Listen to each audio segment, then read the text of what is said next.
السلام عليكم ورحمة الله وبركاته. بسم الله الرحمن الرحيم. الحمد لله رب العالمين. الصلاة والسلام على رسوله الأمين وعلى آله وأصحابه وأهل بيته أجمعين. الصلاة والسلام عليك يا سيدي يا رسول الله، يا سيد الأبرار حبك في دمي نهر على نحو الصبابة جاري. لك يا رسول الله في أعماقنا قمم من الإجلال والإكرام.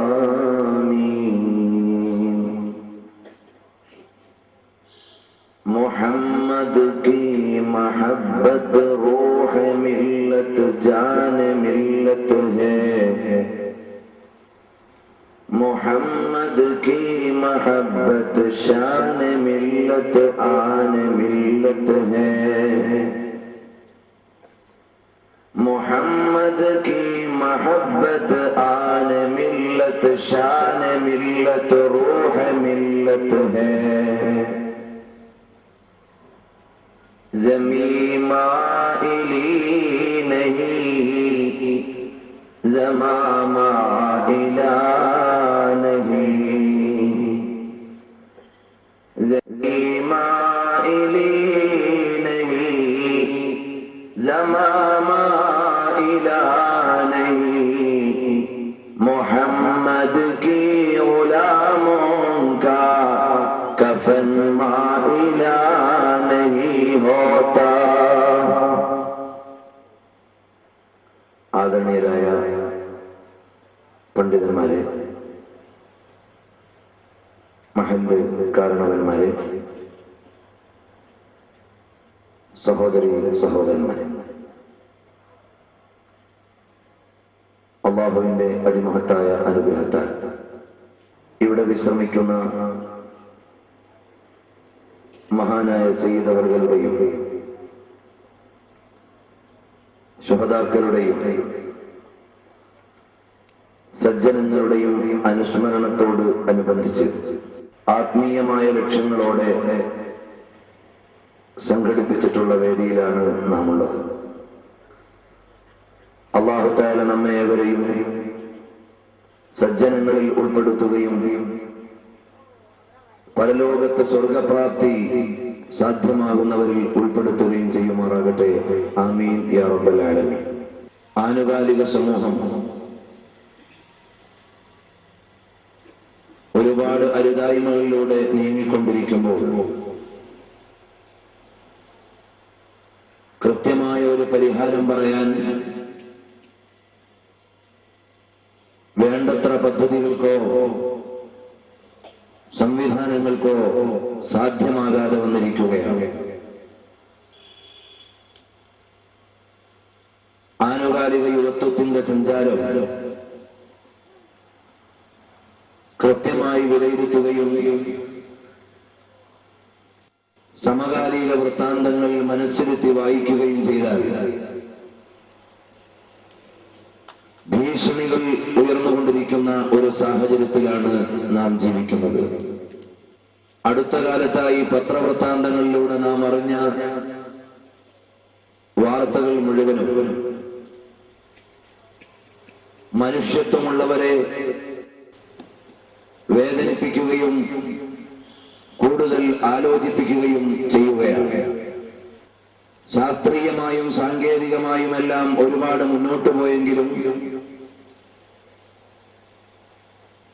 നമ്മുടെ മുൻഗാമികളായ ആളുകൾ സങ്കല്പിക്കാൻ പറ്റുന്നതിനപ്പുറം നമ്മുടെ സംവിധാനങ്ങളും സൗകര്യങ്ങളുമൊക്കെ വികസിച്ചെങ്കിലും മനുഷ്യനെ മനുഷ്യനായി സംരക്ഷിക്കാൻ, മാനുഷികമായ മൂല്യങ്ങളെ കാത്തുസൂക്ഷിക്കുവാൻ കഴിയാതെ വന്നുകൊണ്ടിരിക്കുകയാണ്. കൂടുതൽ വിശദാംശങ്ങളിലേക്ക് കടക്കാൻ ഉദ്ദേശിക്കുന്നില്ല. വളരെ ലളിതമായ ചില കാര്യങ്ങൾ മാത്രം പറഞ്ഞുകൊണ്ട് ഇൻഷാ അല്ലാഹ് നമുക്ക് അവസാനിപ്പിക്കാം. ഓരോ ആഘോഷങ്ങൾ കഴിയുമ്പോഴും കൊടിച്ചു മുടിച്ച കോടിയുടെ കണക്കുകൾ അടയാളപ്പെടുത്താൻ നമ്മുടെ മീഡിയകൾ മുമ്പിലാണ്. എന്നാൽ ഒരു കാലയളവ് കഴിയുമ്പോൾ നടപ്പിലാക്കിയ പുരോഗമനപരമായ പ്രവർത്തനങ്ങളിൽ വേണ്ടത്ര കണക്കെടുപ്പുകൾ നടക്കുന്നില്ല. കേരളീയരുടെ മുഴുവനും ആഘോഷവേളകൾക്ക് പിറ്റേന്ന് മലയാളികൾ അകത്താക്കിയ മദ്യത്തിന്റെ കണക്കു പറയാൻ എല്ലാ മീഡിയകളും പരമാവധി ശ്രമിക്കുന്നുണ്ട്. എന്നാൽ തൊട്ടുമുമ്പ് കഴിഞ്ഞുപോയ റമദാൻ മാസത്തിൽ കേരളത്തിലുടനീളമായി കോടിക്കണക്കിന് രൂപയുടെ ജീവകാരുണ്യ ക്ഷേമ പ്രവർത്തനങ്ങൾ നടന്നു. അതിന്റെ ഒരു കണക്കെടുപ്പ് നടത്താനോ കൃത്യമായ ഒരു ഗണനയിലൂടെ സമൂഹത്തെ ബോധ്യപ്പെടുത്താനോ ഇവിടുത്തെ മാധ്യമങ്ങൾ അല്ലെങ്കിൽ മീഡിയകൾക്ക് സാധിച്ചിട്ടില്ല. ഓരോ മഹല്ല് കമ്മിറ്റികളും ഇസ്ലാമിക സാംസ്കാരിക സംഘടനകളുമെല്ലാം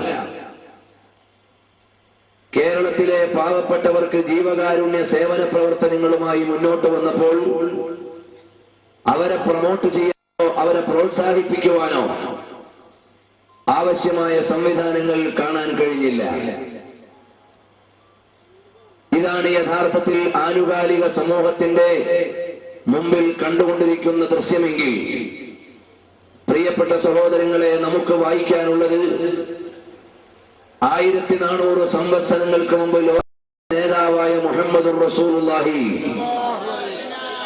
സല്ലല്ലാഹു അലൈഹി വസല്ലം തങ്ങൾ ഏതൊക്കെ അരുതായ്മകളെയാണോ അഭിമുഖീകരിച്ചിരുന്നത്, ആ അരുതായ്മകൾ മുഴുവനും ആനുകാലിക യുഗത്തിൽ ആവർത്തിക്കപ്പെടുകയാണ്. നബി സല്ലല്ലാഹു അലൈഹി വസല്ലം തങ്ങൾ സംബോധന ചെയ്തിരുന്ന സമൂഹം ഏതിന്റെയൊക്കെ പേരിലാണോ ഇരുണ്ട യുഗമായി കാലഘട്ടത്തിലെ ഏറ്റവും അടഞ്ഞ അധ്യായമായി വായിക്കപ്പെടുന്നതെങ്കിൽ, അന്നുണ്ടായിരുന്ന മുഴുവൻ പ്രവണതകളും പുതിയ പുടവയണിഞ്ഞ് ഈ യുഗത്തിൽ ആവർത്തിച്ചുകൊണ്ടിരിക്കുകയാണ്. നബി സല്ലല്ലാഹു അലൈഹി വസല്ലം തങ്ങൾ അഭിമുഖീകരിച്ച 6-ാം നൂറ്റാണ്ടിലെ ജനത വിശ്വാസപരമായി അപജയത്തിലേക്ക് പോവുകയും ഏകനായ അള്ളാഹുവിനെ മറന്നുകൊണ്ടിരിക്കുകയും ചെയ്യുന്ന ഒരു സമൂഹമായിരുന്നു. ആനുകാലിക യുഗത്തിലും കൂടുതലായി അള്ളാഹുവെ മറന്നുകൊണ്ട് മനുഷ്യ സമൂഹം അപജയത്തിലേക്ക് സഞ്ചരിച്ചുകൊണ്ടിരിക്കുകയാണ്. നബി സല്ലല്ലാഹു അലൈഹി വസല്ലം തങ്ങൾ അഭിമുഖീകരിച്ച 6-ാം നൂറ്റാണ്ടിലെ അപരിഷ്കൃത ജനത, അവരെ സംബന്ധിച്ചിടത്തോളം മദ്യപാനത്തിൽ ആമഗ്നരായി കിടന്നതിന്റെ പേരിൽ കള്ളാറുകളിൽ കബറടക്കണമെന്ന് വസിയ്യത്ത് എഴുതി വെച്ചവരായിരുന്നു.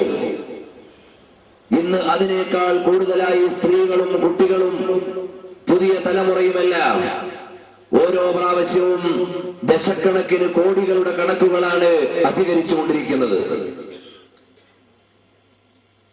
അതുപോലെ സ്ത്രീജനങ്ങളുടെ അപകടകരമായ സാമൂഹിക ജീവിതമായിരുന്നു 6-ാം നൂറ്റാണ്ടിന്റെ അപജയമെങ്കിൽ, ആനുകാലിക യുഗത്തിൽ പുതിയ സ്ത്രീ സമൂഹത്തിന്റെ ധാർമ്മികമായ ജീവിതം ഒരുപാട് അപകടത്തിലേക്ക് നീങ്ങിക്കൊണ്ടിരിക്കുകയാണ്. ഇങ്ങനെ ഓരോന്നിനെയും കൃത്യമായി കണക്കെടുപ്പിലൂടെ പരിശോധിച്ചു നോക്കിയാൽ നബി സല്ലല്ലാഹു അലൈഹി വസല്ലം തങ്ങൾ സമീപിച്ച 6-ാം നൂറ്റാണ്ടിലെ ജനതയുടെ അഴുക്കുകൾ മുഴുവനും പുതിയ വേഷത്തോടെയും പുതിയ ഭാവത്തോടെയും ഇവിടെയും ആവർത്തിക്കപ്പെടുകയാണ്. പ്രിയപ്പെട്ട സഹോദരങ്ങളെ, അതുകൊണ്ട് നമുക്ക് ലോകത്തെ വിളിക്കാനുള്ളത് ആനുകാലിക യുവതയുടെ അബദ്ധസഞ്ചാരത്തിന്റെ മുഴുവനും നിമിത്തങ്ങളെ കൃത്യമായി പഠിച്ചു നോക്കിയാൽ ലോകത്തിന്റെ നേതാവായ റഹ്മത്തുൽ ആലമീൻ മുഹമ്മദുർ റസൂലുള്ളാഹി സ്വല്ലല്ലാഹു അലൈഹി വആലിഹി വഅസ്ഹാബിഹി വസല്ലമ തങ്ങൾ ആദ്യമായി മാനവികതയെ മാടി വിളിച്ചത് മിൻ ഇബാദത്തിൽ ഇബാദി ഇലാ ഇബാദത്തി റബ്ബിൽ ഇബാദ്. അടിമകളെ ആരാധിക്കുന്നതിൽ നിന്ന് ഉടമയെ ആരാധിക്കണമെന്ന പവിത്രമായ സത്യത്തെയാണ് നബി സല്ലല്ലാഹു അലൈഹി വസല്ലമ തങ്ങൾ ആദ്യമായി മാനവികതയുടെ മുമ്പിൽ ഉദ്ധരിച്ചത്. അല്പം പ്രയാസപ്പെട്ടെങ്കിലും അതിലൂടെയാണ് ലോകം മുഴുവനും നവോത്ഥാനത്തിന്റെ വഴിയിലേക്ക് കടന്നു വന്നത്. ഈ കാലഘട്ടത്തിലും ഒന്നാമതായി നമ്മുടെ പ്രിയപ്പെട്ട ചെറുപ്പക്കാരുടെ മനസ്സിലേക്ക് സ്ഥാപിച്ചു കൊടുക്കേണ്ടത്, വിശ്വാസികളുടെ ഐഡന്റിറ്റിയായി സ്വീകരിക്കേണ്ടത്, ലോകാധികാരിയായ അള്ളാഹുവെ കുറിച്ചുള്ള വിചാരം കേവലം നാമത്തിലും നാവിലും മാത്രമല്ല, വിശ്വാസത്തിലും ഹൃത്തടത്തിലും രൂഢമൂലമായി അടയാളപ്പെടുമ്പോഴാണ് വിജയിച്ച ഒരു സമൂഹത്തെ രൂപപ്പെടുത്തിയെടുക്കാൻ കഴിയുക. നിങ്ങൾക്കറിയുമോ, നബി സല്ലല്ലാഹു അലൈഹി വആലിഹി വഅസ്ഹാബിഹി വസല്ലമ തങ്ങൾ പോസ്റ്റ് മോഡേൺ യുഗത്തിലും സ്വീകരിക്കപ്പെടാവുന്ന ഒരു ഐഡിയോളജി, ഒരു വിശ്വാസ പ്രമാണം നമ്മുടെ കയ്യിലേക്ക് തന്നിട്ട് അതിനെ സ്വീകരിക്കുവാനോ അതിനെ വേണ്ടതുപോലെ ഉപയോഗപ്പെടുത്തുവാനോ നമുക്ക് കഴിയുന്നില്ല. കാരണം ആനുകാലിക യുഗത്തിലെ മുഴുവൻ സമസ്യകളെയും വളരെ കൃത്യമായി അനാവരണം ചെയ്തുകൊണ്ട് പരിഹാരം പറയാൻ പരിശുദ്ധമായ ഇസ്ലാമിന് സാധിച്ചിട്ടുണ്ട്. ആ വിശുദ്ധമായ ഇസ്ലാമിനെ മുസ്ലിമീങ്ങൾ സ്വീകരിക്കാതെ പോവുകയാണ്. അതുകൊണ്ട് ഒന്നാമതായി നമ്മൾ വരേണ്ടത് യാ അയ്യുഹല്ലദീന ആമനൂ ആമിനൂ, ഓ വിശ്വാസികളായ ആളുകളെ. അപ്പോൾ പരിശുദ്ധമായ ഖുർആൻ വിളിക്കുകയാണ് യാ അയ്യുഹല്ലദീന ആമനൂ, അല്ലയോ വിശ്വാസികളായ ജനങ്ങളെ, ആമിനൂ അദീമു അലൽ ഈമാൻ, നിങ്ങൾ ഈമാനിൽ നിതാന്ത ജാഗ്രതയുള്ളവരായി മാറണം. അരുതായ്മകളുടെ ആലയങ്ങളിലേക്ക് അടുത്തുകൊണ്ടിരിക്കുമ്പോ ആദർശത്തിന്റെ സ്വീകാര്യത കൊണ്ട് മനുഷ്യനെ മുഴുവനും നേരിന്റെയും നന്മയുടെയും നീതിയുടെയും ന്യായത്തിന്റെയും സത്യത്തിന്റെയും മലർവാടിയിലേക്ക് മാടി വിളിച്ച ലോകത്തിന്റെ നേതാവ് ആക്കായ നാംദാർ താജ്ദാറെ മദീന മുഹമ്മദുർ റസൂലുള്ളാഹ് സ്വല്ലല്ലാഹു അലൈഹി വആലിഹി വഅസ്ഹാബിഹി വസല്ലമ തങ്ങൾ മനുഷ്യകത്ത മുഴുവനും മാറ്റി എഴുതിയിട്ട് ധർമ്മത്തിന്റെയും നീതിയുടെയും രാജാക്കളാക്കി മാറ്റിയത് ഒന്നാമതായി ഈമാനാകുന്ന അടിത്തറയാണ്. ആ ഈമാൻ നമ്മുടെ ഓരോരുത്തരുടെയും ഹൃദയത്തിലേക്ക് സ്ഥിരപ്പെടുമ്പോഴാണ് മുഴുവൻ അരുതായ്മകളെയും വകഞ്ഞു മാറ്റിക്കൊണ്ട് മുന്നോട്ട് പോകാൻ കഴിയുക.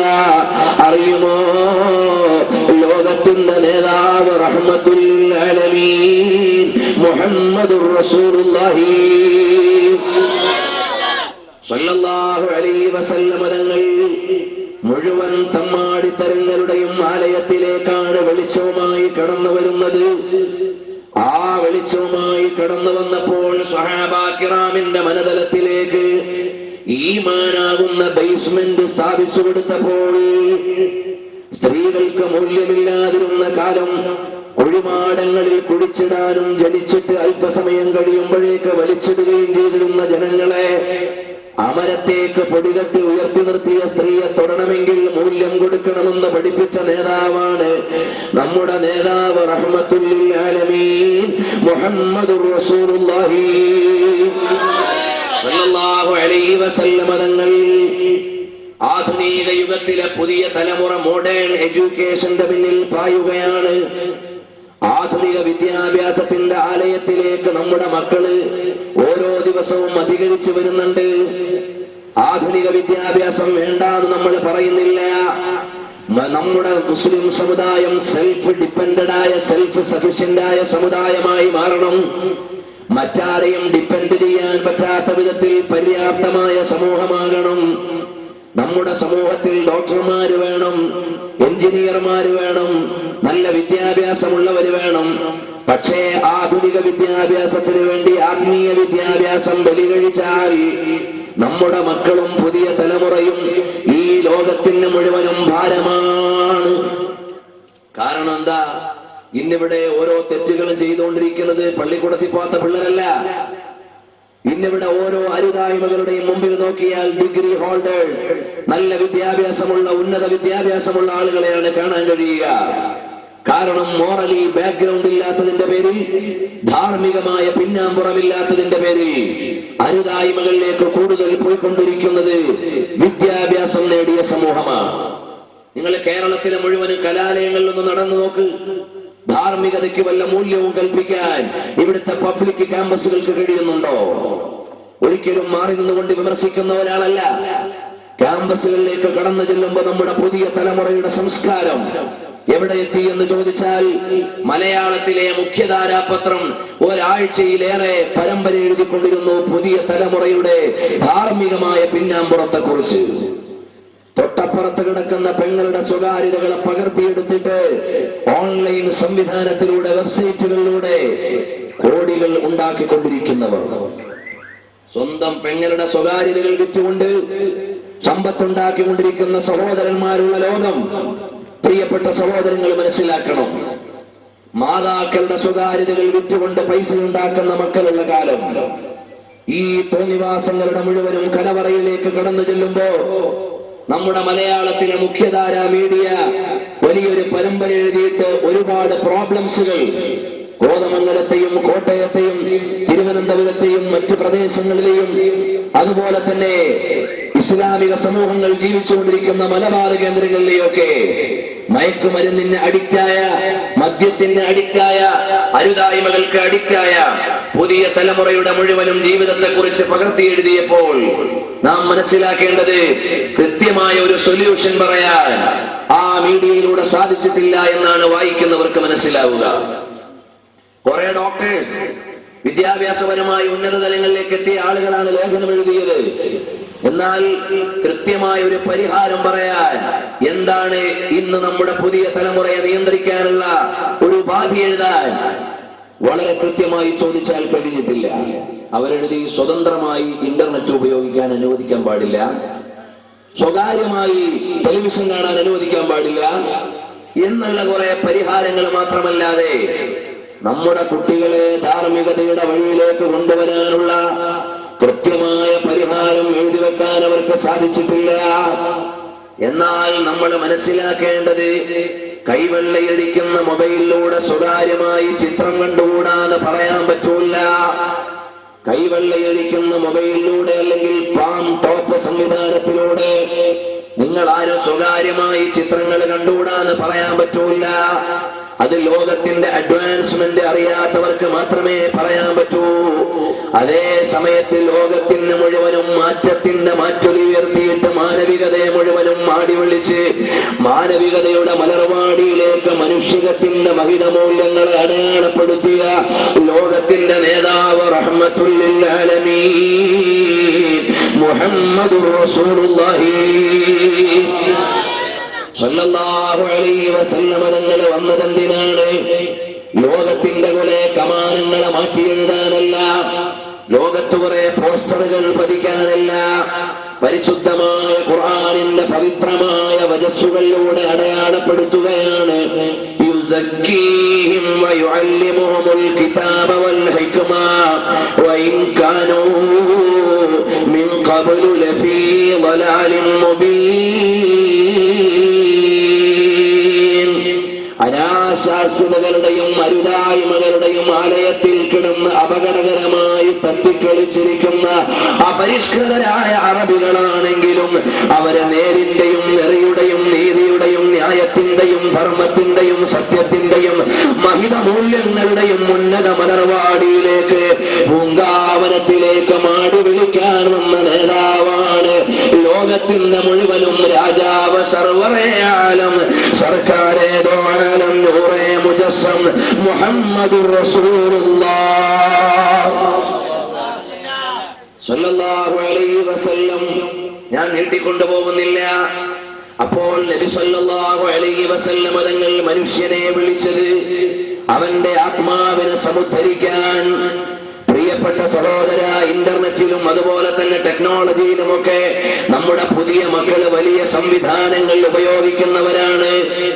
മാതാപിതാക്കൾക്ക് പിടുത്തമില്ലാത്ത സംവിധാനങ്ങൾ മക്കൾക്കറിയാം. എന്നാൽ ഇവിടെ മാറേണ്ടത് മനോഭാവങ്ങളാണ്, മാറേണ്ടത് മാനസങ്ങളാണ്, മാറേണ്ടത് വിചാരമാണ്.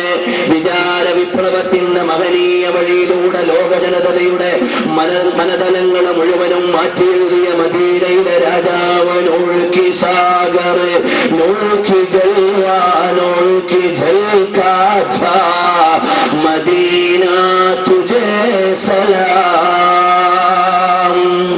അതാ അരുതായ്മയുടെ ആഴിയിൽ കിടന്നുകൊണ്ട് അന്യപെണ്ണിനെ ഇഷ്ടം പോലെ ഭോഗിക്കണമെന്ന് വിചാരിച്ച 6-ാം നൂറ്റാണ്ടിലെ കാട്ടറബികളുടെ കബന്ധങ്ങളിലേക്ക് പിടിച്ച് കഅബാലയത്തിന്റെ മുറ്റത്ത് കൊണ്ടിരുത്തിയിട്ട് ധർമ്മത്തിന്റെ പാഠം പഠിപ്പിച്ചു കൊടുത്തപ്പോ അല്ലാഹുവിന്റെ ഹബീബ് സ്വല്ലല്ലാഹു അലൈഹി വസല്ലം തങ്ങളുടെ മുമ്പിൽ വന്നിരുന്ന് ഇസ്ലാമിന്റെ നീതിയുടെയും ന്യായത്തിന്റെയും സത്യത്തിന്റെയും മൂല്യത്തിന്റെയും പാഠങ്ങൾ പഠിച്ചപ്പോ ഒരു തെരുവിലൂടെ ഒരു പെണ്ണിന് നടക്കാൻ പറ്റൂല, ഒരു തെരുവിലൂടെ ഒരു പെണ്ണിന് ഇറങ്ങാൻ പറ്റൂല. അങ്ങനെ അരമനകളുടെ അകത്തളത്തിൽ പോലും സുരക്ഷിതത്വമില്ലാതിരുന്ന പെണ്ണിനെ അല്ലാഹുവിന്റെ ഹബീബ് മോചനത്തിന്റെ മലർവാടിയിലേക്ക് മാടി വിളിച്ചു എന്ന് മാത്രമല്ല, കുളിക്കടവിൽ നിൽക്കുന്ന ഒരു പെണ്ണിനെ രണ്ടാമത് നോക്കിയപ്പോഴേക്ക് മനസ്താപം വന്നിട്ട് മരുഭൂമിയിലേക്ക് പോയി ചുട്ടുകൊള്ളുന്ന മണൽപ്പരപ്പിൽ കിടന്ന് നിലവിളിക്കാൻ മാത്രം മാറ്റമുണ്ടാക്കിയ നേതാവാണ് മുഹമ്മദുർ റസൂലുള്ളാഹ് സ്വല്ലല്ലാഹു അലൈഹി വസല്ലം തങ്ങൾ.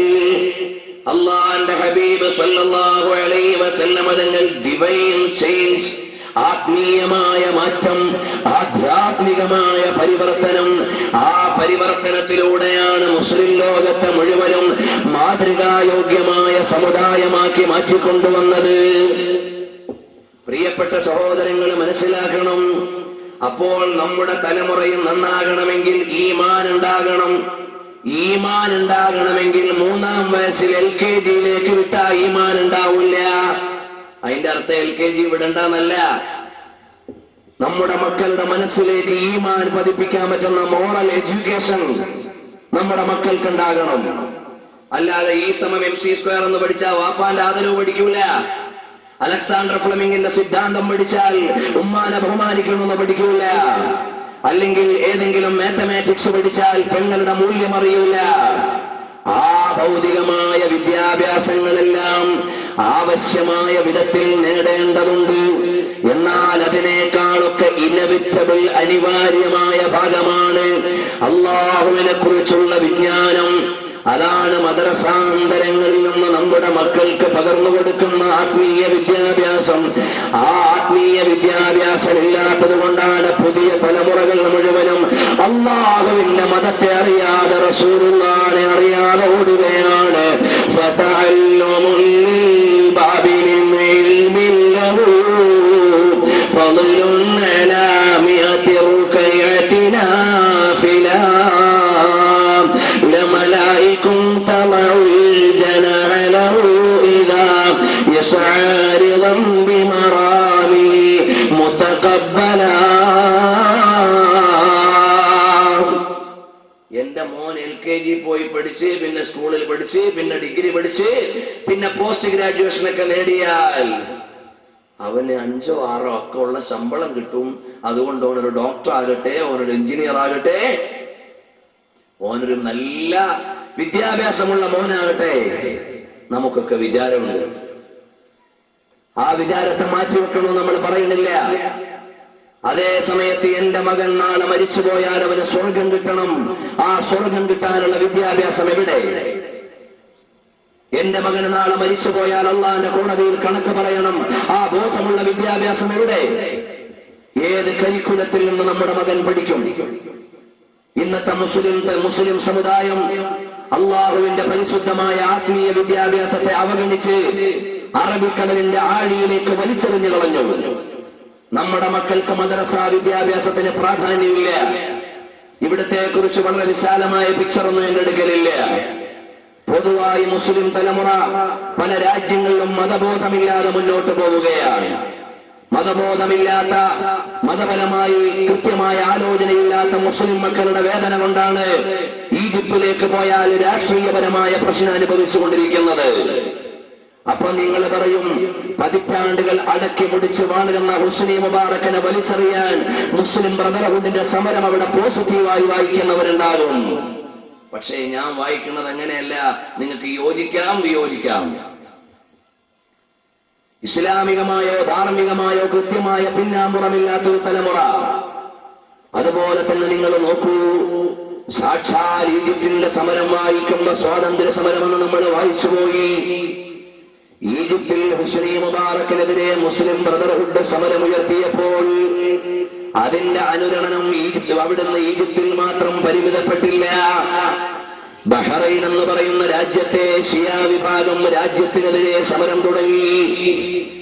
അതുപോലെ തന്നെ ഖത്തറിലെയും UAE-യിലെയും സൗദിയിലെയും ഓരോ രാജ്യങ്ങളിലെയും കുവൈത്തിൽ വരെ ഗവൺമെന്റിനെതിരെ പ്രതിഷേധ പ്രകടനം തുടങ്ങി. മുസ്ലിം രാജ്യങ്ങളിൽ മുഴുവനും ഇളക്കമുണ്ടാക്കാനും ഒരുപാട് ഇസ്ലാമിക രാജ്യങ്ങളെ തീച്ചൂളയിലേക്ക് കൊണ്ടുവരാനുമാണ് മുസ്ലിം ബ്രദർഹുഡിന്റെ സമരം ഉപകാരപ്പെട്ടതെന്ന് വായിക്കുമ്പോഴാണ് ചരിത്രത്തെ കൃത്യമായി വിലയിരുത്തുകയും വർത്തമാനത്തെ ഇഴകിയേറി പരിശോധിക്കുകയും ചെയ്യേണ്ടത്. എന്താണെന്നറിയോ? സാക്ഷാൽ ഹുസ്നി മുബാറക്കിനെതിരെ അവിടെ തുടങ്ങിയ സമരം അവിടെ അവസാനിച്ചില്ല. ആ സമയത്ത് ഞാൻ ബഹ്റൈനിൽ റബീഉൽ അവ്വലിന്റെ പ്രോഗ്രാമുമായി ചെന്നിറങ്ങുമ്പോ എയർപോർട്ടിൽ നിന്ന് നമ്മുടെ ഓഫീസിലേക്ക് ചെല്ലുന്നതിന്റെ ഇടയിൽ കാണാൻ കഴിയുന്നത് വഴിവക്കിൽ നിരന്നു കിടക്കുന്ന ടാങ്കറുകളാണ്. നിങ്ങൾ മനസ്സിലാക്കണം, സമാധാനപരമായി ഭരിച്ചുകൊണ്ടിരിക്കുന്ന മുസ്ലിം രാജ്യങ്ങളുടെ മേൽ കയ്യേറ്റം നടത്താൻ സാക്ഷാൽ അമേരിക്കയ്ക്ക് ഒരു ലക്ഷ്യമുണ്ട്. അത് പ്രത്യക്ഷത്തിൽ സമരം ചെയ്തപ്പോൾ ഇറാഖിനെ അടിച്ചൊതുക്കാൻ പോയപ്പോൾ ലോക രാജ്യങ്ങൾ മുഴുവനും അതിനെതിരെ വന്നു. അപ്പൊ ചോദിക്കൂ, ഉസ്താദേ, രാത്രിയുള്ള വഴുതൽ എന്താ ഇതിനെ പറയണത്? ഇതിനൊക്കെ ഇവിടെ വല്ല പ്രാധാന്യമുണ്ടോ? ഞാൻ അങ്ങോട്ട് വരാം. നിങ്ങൾ മനസ്സിലാക്കണം, അങ്ങനെ മുസ്ലിം രാജ്യങ്ങൾക്കെതിരെ പരസ്യമായ സമരം തുടങ്ങി. അഫ്ഗാനിനെതിരെ സമരം തുടങ്ങി. അതുപോലെ തന്നെ സിറിയക്കെതിരെ ഉപരോധത്തിന്റെ പ്രഖ്യാപനങ്ങൾ വന്നു. ഫലസ്തീൻ എന്ന് പറയുന്ന ഇസ്ലാമിക രാജ്യം, രണ്ടാമത്തെ ഖിബ്ലയുള്ള നാട്, ഇപ്പോഴും തീജ്വാലകളിൽ ജീവിച്ചുകൊണ്ടിരിക്കുകയാണ്. അപ്പോഴാണ് സാക്ഷാൽ ഇസ്ലാമിക വിരോധികളായ രാജ്യങ്ങൾ, ഇന്നലത്തെ ഒബാമയുടെ പ്രസ്താവന ഇസ്ലാമിനെതിരെ യുദ്ധമില്ലെന്നാണെങ്കിലും ശരി, നിങ്ങൾ മനസ്സിലാക്കേണ്ടത്, ഇസ്ലാമിനെതിരെ പരസ്യമായ മുസ്ലിം രാജ്യങ്ങൾക്കെതിരെയുള്ള സമരം നിർത്തിയപ്പോൾ ഇസ്ലാമിക രാജ്യങ്ങളിൽ ആഭ്യന്തര പ്രശ്നമുണ്ടാക്കുക എന്നത് അമേരിക്ക സ്വീകരിച്ച പുതിയ നയമാണ്. അത് പുതിയ നയമെന്ന് പറയാൻ പറ്റൂല. ഇന്ത്യ മഹാരാജ്യം അടക്കി വാണിരുന്ന ബ്രിട്ടീഷുകാർ ഒരു രാജ്യത്തിന് വേണ്ടി സമരം ചെയ്ത ജനങ്ങൾക്ക് ഗത്യന്തരമില്ലാതെ സ്വാതന്ത്ര്യം കൊടുക്കുമ്പോൾ രണ്ട് രാജ്യമായിട്ടാണ് സ്വാതന്ത്ര്യം കൊടുത്തത്. ലക്നോയിൽ വെച്ച് നടന്ന ജിന്നയുടെയും നെഹ്റുവിന്റെയും ഒക്കെ സാന്നിധ്യത്തിലുള്ള സമ്മേളനത്തിൽ വെച്ചുകൊണ്ട് ഈ രാജ്യം വിട്ടുപോകൽ ബ്രിട്ടീഷുകാർക്ക് അനിവാര്യമായപ്പോൾ ഇവിടെയുള്ള ജനങ്ങളെ തമ്മിൽ അഭിപ്രായാന്തരത്തിലേക്ക് എത്തിച്ച് രണ്ട് രാജ്യമായിട്ടാണ് സ്വാതന്ത്ര്യം കൊടുത്തത്. പാകിസ്ഥാനോ ഹിന്ദുസ്ഥാൻ, രണ്ട് രാജ്യമായിട്ടാണ് സ്വാതന്ത്ര്യം നൽകിയത്. ഡിവൈഡ് ആൻഡ് റൂൾ അവരുടെ നയമാണ്. അങ്ങനെയാണ് ഇസ്ലാമിക രാജ്യങ്ങളിൽ മുഴുവനും ഇന്ന് രണ്ട് ഗ്രൂപ്പുകൾ ഉണ്ടായിക്കൊണ്ടിരിക്കുകയാണ്. അബ്ദുൽ ജലീലിന്റെ നേതൃത്വത്തിൽ ഗദ്ദാഫിക്കെതിരെ ഒരു സൈന്യം ഉയരുമ്പോ നമ്മളിങ്ങനെ വായിച്ച് സമാധാനപ്പെടാനൊന്നും പറ്റൂല. ലോകത്തുള്ള മുഴുവൻ മുസൽമാന്റെയും ചങ്കിനെ നോവിക്കുന്ന സമരമാണ് അവിടെ നടക്കുന്നത്. ലോക മാനവികതയുടെ മുഴുവനും മനതലങ്ങളിൽ തീഗോരിയിടുന്ന സമരമാണ് അവിടെ നടക്കുന്നത്. അത് കൃത്യമായി വൈകാരികമായി ഏറ്റെടുക്കാൻ നമുക്ക് കഴിയണം. ഞാനങ്ങനെ പറയാനുള്ള കാരണം എന്താ? യമൻ എന്ന് പറയുന്ന ഇസ്ലാമിക രാജ്യത്തിന്റെ മേലെ അമേരിക്കയുടെ പൈലറ്റില്ലാ വിമാനം പറന്നുകൊണ്ടിരിക്കുക. നമ്മൾ വായിക്കും, മലയാള പത്രങ്ങൾ പൊതുവെ ഇന്റർനാഷണൽ ന്യൂസ് കവർ ചെയ്യാൻ വളരെ പിന്നിലാണ്. അവർക്ക് ഇവിടെ എവിടെങ്കിലും അടിപിടി ഉണ്ടായി നെഗറ്റീവ് ഇൻഫർമേഷൻ നൽകുന്ന വാർത്തകൾക്കാണ് പ്രാധാന്യം കൊടുക്കുക. ഇനി ഞാൻ പത്രങ്ങളെ ആക്ഷേപിച്ചെന്ന് പറയേണ്ട, APJ അബ്ദുൽ കലാം ഈ വിഷയത്തിൽ ലേഖനം എഴുതിയിട്ടുണ്ട്. അദ്ദേഹം പറയുന്നത്, ഇവിടുത്തെ news papers, Indian news papers കിട്ടുമ്പോ രാവിലെ തന്നെ കാണുന്നത് വളരെ വൃത്തികെട്ട ന്യൂസുകളായിരിക്കും. അപ്പൊ തന്നെ ഡെസ്പായി പോയി. രാവിലെ തന്നെ ആവേശം നൽകുന്ന ന്യൂസുകളല്ല, മനം മടുപ്പിക്കുന്ന ന്യൂസുകളുമായി നമ്മുടെ പത്രങ്ങൾ വരിക. അക്കൂട്ടത്തിൽ മലയാള പത്രങ്ങളെക്കാൾ മറ്റു ഭാഷാ പത്രങ്ങൾ അന്താരാഷ്ട്ര വാർത്തകൾ ഉൾക്കൊള്ളുന്നുണ്ട്. നിങ്ങൾ മനസ്സിലാക്കേണ്ടത്, യമൻ എന്ന് പറയുന്ന രാജ്യത്തിന്റെ മേലെ അതാ പറന്നുകൊണ്ടിരിക്കുന്ന പൈലറ്റില്ല വിമാനങ്ങൾ പറന്നുകൊണ്ടിരിക്കുമ്പോൾ നമുക്ക് സമാധാനിക്കാൻ പറ്റൂല. ആ രാജ്യമല്ലേ, തൽക്കാലം പോട്ടെ എന്ന് പറയാൻ പറ്റൂല. മുസൽമാന്റെ മനസ്സിലേക്ക്, ലോക മാനവികതയുടെ മുഴുവനും മനസ്സിലേക്ക് തീ കോരിയിടുന്ന സമരങ്ങളാണ് ആ രാജ്യങ്ങളിൽ മുഴുവനും നടക്കുന്നത്. മുസ്ലിങ്ങളെ കുറിച്ച് മുഴുവനും അതാ തീവ്രവാദികളെന്നോ ഭീകരവാദികളെന്നോ എഴുതി തള്ളുകയാണ്. മുസ്ലിങ്ങൾ മുഴുവനും തീവ്രവാദികളോ ഭീകരവാദികളോ എന്നെഴുതാൻ ഇവിടുത്തെ പത്രങ്ങൾക്കും മടിയില്ല, വിദേശത്തെ പത്രങ്ങൾക്കും മടിയില്ല. ഇന്ത്യയിൽ എവിടെങ്കിലും ഒരു പടക്കം പൊട്ടിയ രണ്ടാമത്തെ സൗണ്ട് ഏതെങ്കിലും ഒരു മുസ്ലിം സംഘടനയുടെ പേരായിരിക്കും. ഈ രൂപത്തിലേക്ക് നമ്മുടെ മീഡിയകളുടെ സംസ്കാരം പോയി. എന്നാൽ കടന്നു വരട്ടെ, യഥാർത്ഥത്തിൽ ലോകത്ത് സമാധാനത്തിന് വേണ്ടി നിലകൊള്ളുന്ന രാജ്യമാണ്, മതമാണ് പരിശുദ്ധമായ ഇസ്ലാം. നിങ്ങൾ നോക്കൂ, ഇന്ത്യ മഹാരാജ്യം ഏറ്റവും കൂടുതൽ കാലം ഭരിച്ചതാരാ? മുഗളന്മാരായ മുസ്ലിം ഭരണാധികാരികളായി രാജ്യത്തെ ഒരു ഇസ്ലാമിക രാജ്യമാക്കാൻ നോക്കിയോ? ഇല്ല. അവർ വിചാരിച്ചിരുന്നെങ്കിൽ യഥാർത്ഥത്തിൽ അക്ബറിന്റെയും ബാബറിന്റെയും അതുപോലെ ഷാജഹാന്റെയും ഔറംഗസീബിന്റെയും ഒക്കെ ഭരണം നടന്നുപോയി. അവരാരും ഈ രാജ്യം ഇന്ത്യ ഒരു ഇസ്ലാമിക രാജ്യമാക്കാൻ നോക്കിയില്ല. എന്ന് മാത്രമല്ല, പാവപ്പെട്ട തുഗ്ലക് എന്ന ഭരണാധികാരി ഇവിടെയുള്ള മറ്റു മതക്കാരെ തൃപ്തിപ്പെടുത്താൻ വേണ്ടി ഡൽഹി എന്ന് പറയുന്ന സ്ഥലത്തുനിന്ന് ദൗലത്താബാദിലേക്ക് ക്യാപിറ്റൽ മാറ്റാൻ ശ്രമിച്ചു.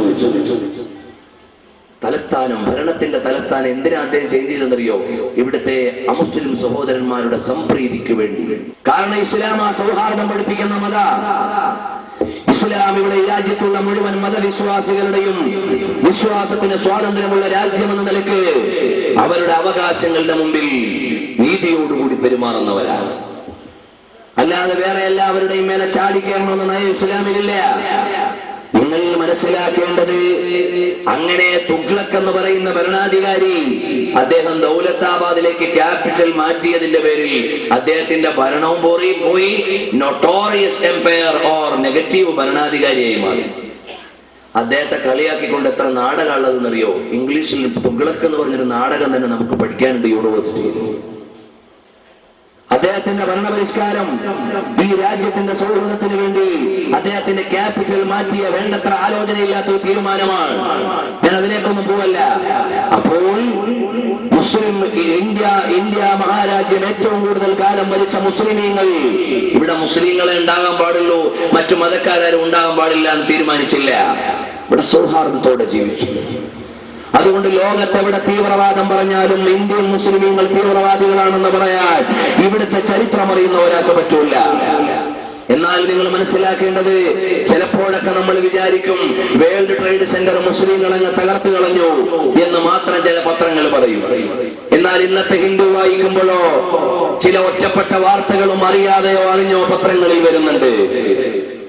Stigmatized hero, a tale of redemption എന്ന പേരിൽ ഇന്നത്തെ ദ ഹിന്ദു ന്യൂസ് പേപ്പറിൽ നമുക്ക് കാണാം. അതായത് തലത് ഹമദാനി എന്ന് പറയുന്ന ഒരു മുസ്ലിം ഉദ്യോഗസ്ഥൻ അമേരിക്കയിൽ അദ്ദേഹം രാവിലെ ഇറങ്ങി Washington. On that clear morning 20 years ago, Muhammad Salman Hamdani, 23 വയസ്സുകാരനായ മുസ്ലിം സൽമാൻ ഹംദാനി എന്ന് പറയുന്ന ആളെ Pakistani American headed out from his home in Brooklyn, New York, to his new job as a researcher at Rockefeller University. Rockefeller യൂണിവേഴ്സിറ്റിയിലെ ഗവേഷകനായ 23 വയസ്സുകാരനായ മുസൽമാനായ പാകിസ്ഥാനി അമേരിക്കൻ ആ സഹോദരൻ രാവിലെ വീട്ടിൽ നിന്നിറങ്ങി. While on his journey, he suddenly noticed smoke pouring out of the twin towers of the World Trade Center. അദ്ദേഹം നോക്കിയപ്പോഴാണ് world trade സെന്ററിന്റെ ട്വിൻ ടവറിൽ നിന്ന് പുകയുന്നത് കാണുന്നത്. അദ്ദേഹം പറഞ്ഞു, ഇത് അമേരിക്കയിലെ ടവറാ, കത്തിപ്പോണമെന്നാണോ പറഞ്ഞത്? അല്ല, ഇത് അമേരിക്കയിലെ വലിയ സമുച്ചയമാണ്, ഇത് കത്തിച്ചാമ്പലാകട്ടെ എന്നല്ല. അദ്ദേഹം തീരുമാനിച്ചത് എന്താണ്? Being A certified emergency medical technician and A New York city police department cadet, mister Hamadani did not hesitate and used his official identification to get through restricted traffic and reach the burning towers to offer assistance to house trapped within.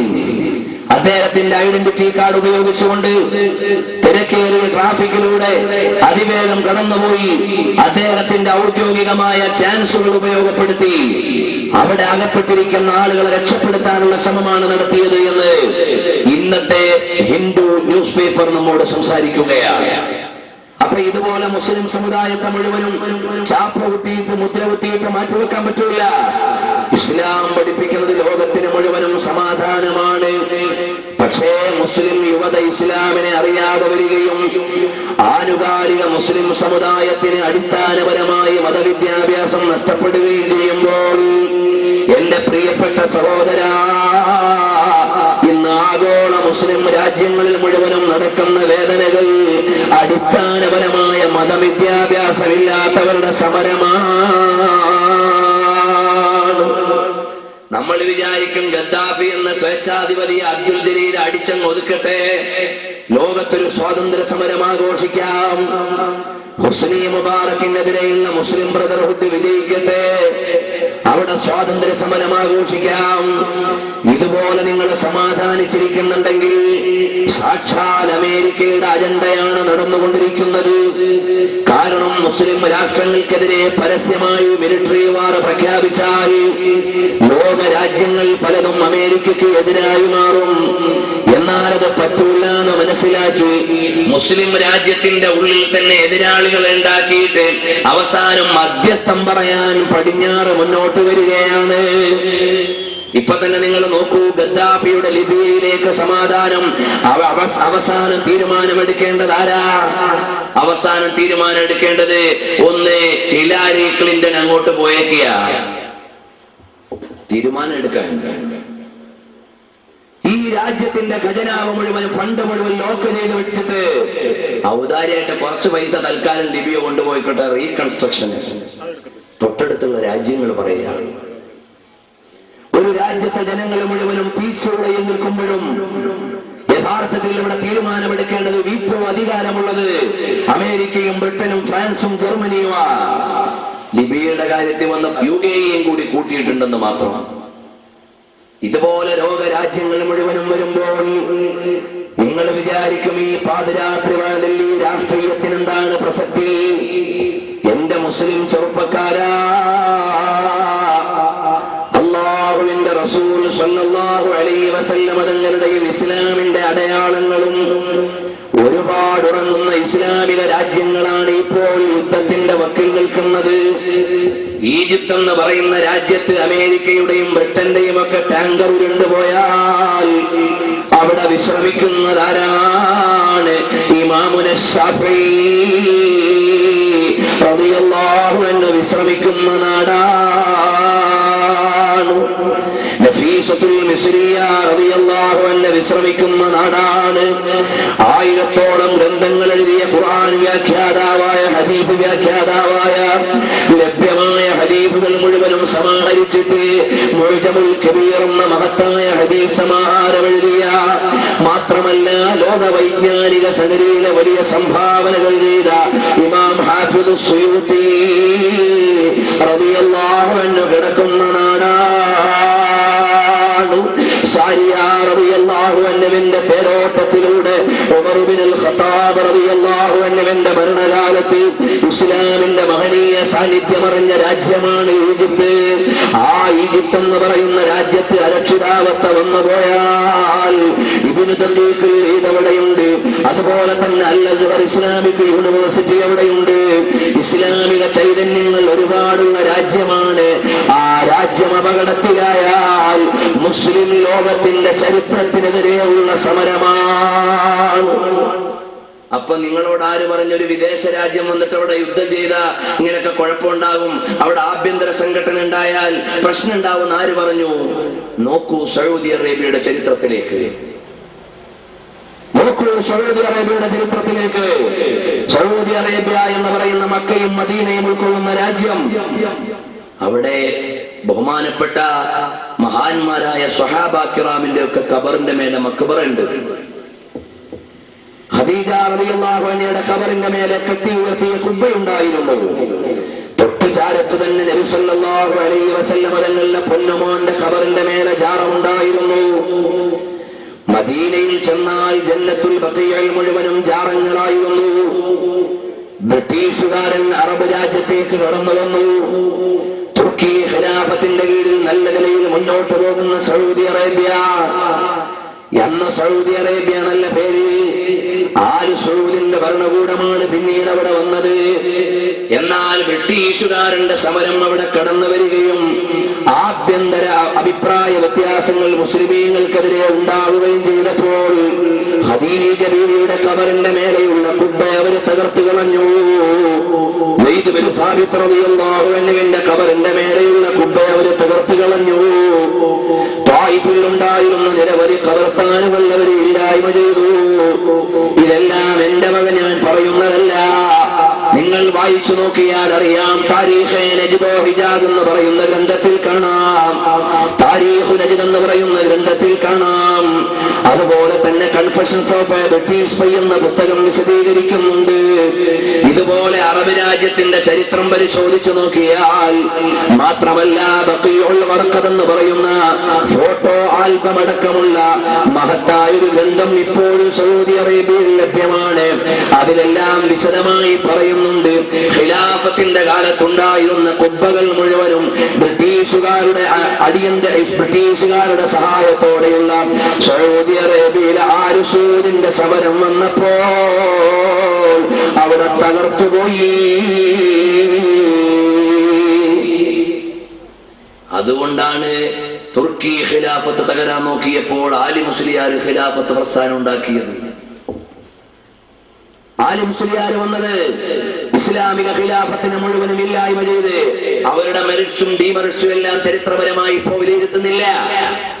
പക്ഷേ ആഭ്യന്തര കലാപത്തിന് ശേഷമുണ്ടായ ആലുസൂദിന്റെ സമരമുന്നേറ്റത്തിന് ശേഷമുണ്ടായ ആലുഷേഖിന്റെ കടന്നുവരവിന് ശേഷമുണ്ടായ Saudi അറേബ്യയുടെ ചിത്രം, അതിനു മുമ്പ് എങ്ങനെയാണെന്നറിയോ?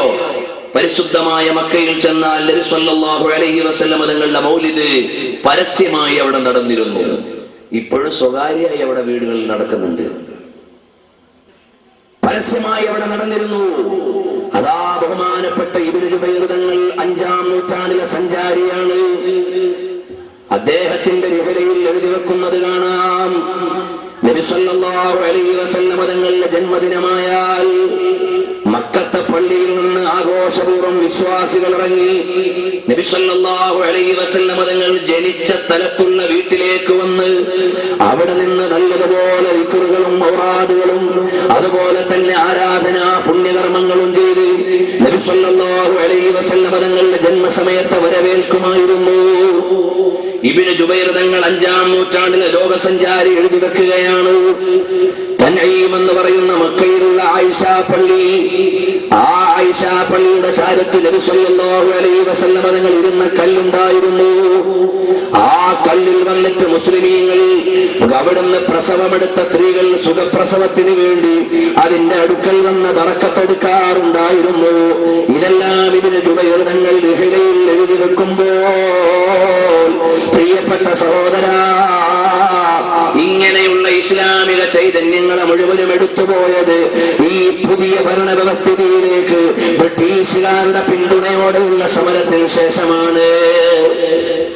അപ്പോഴോ Egypt എന്ന് പറയുന്ന ഇസ്ലാമിക രാജ്യത്ത് ആഭ്യന്തര പ്രശ്നങ്ങളുണ്ടായി, അവിടെ സംഘട്ടനമുണ്ടായാൽ ഇസ്ലാമിക ചൈതന്യം ഇല്ലാതെയായി.